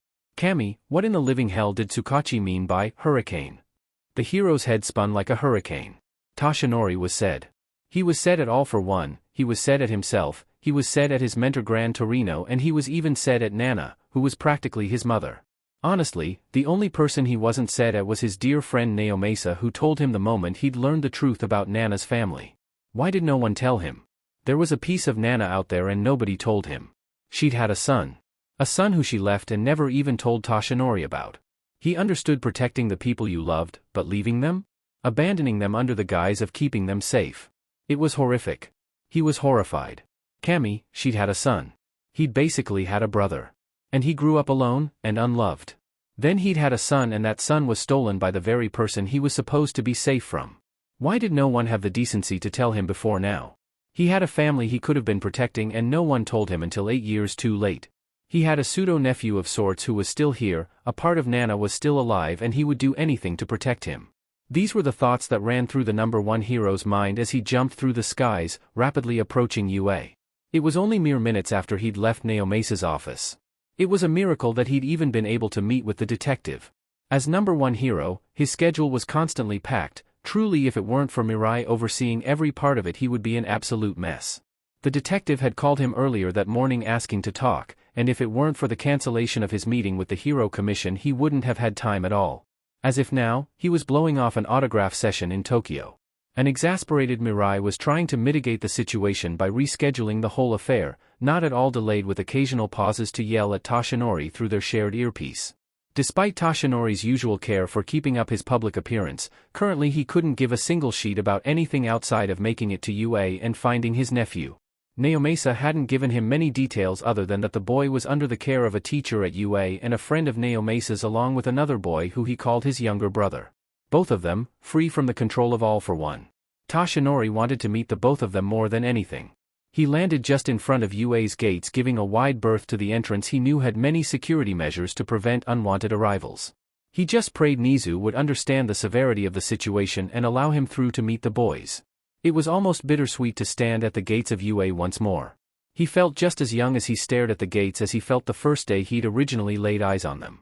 Although the longer he stood there, looking for one of the many hidden cameras he knew littered the gates, he realized he might have had a much easier time contacting the principal beforehand. Or even pressing Naomesa into setting up a meeting with them. Or really doing anything other than what he had chosen to do. Still, he was already here. It couldn't hurt to try now that he had likely sabotaged the majority of his afternoon schedule. He cleared his throat, taking one more moment to try and pinpoint a camera. "Hello UA, I am here. To speak with Principal Nizu." He felt very stupid yelling at nobody. Unsure of what to expect, he cleared his throat to try again before the sound of a speaker started from the gates. "Hello Toshinori, what a wonderful expected visit, come in come in."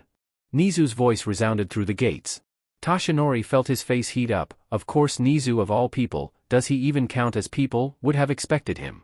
The gates opened with a beep and Toshinori dashed his way inside before they closed on him. UA hadn't changed much since his youth. He was able to easily maneuver through the school grounds. He was lucky it was the middle of August. With school being out, it was a lot easier to be discreet. If classes were going, Toshinori had no idea how he would explain his presence to anyone. Once he made his way inside the school, he found the hallways completely empty. He'd never seen the school so desolate, though that was to be expected from the middle of the break. When he arrived at what used to be the principal's office, he was surprised to see it turned into a study area for students. Stumped on where to go, he began just wandering the halls, getting familiar with the school once more. He felt like a teenager in these halls. Although the beauty of UA hadn't changed, the wonders of it had greatly diminished. The doors he remembered towering over him, intimidating and massive, now seemed normal compared to his current size and height. He knew that Nizu was likely watching him reminisce through the cameras he occasionally spotted, laughing over a cup of tea. But he wasn't all too bothered at the idea, as he was used to his old classmates' antics after all. Eventually he stumbled upon a room on the second floor labeled with a silver plate on the massive door stating, Principal Nizu.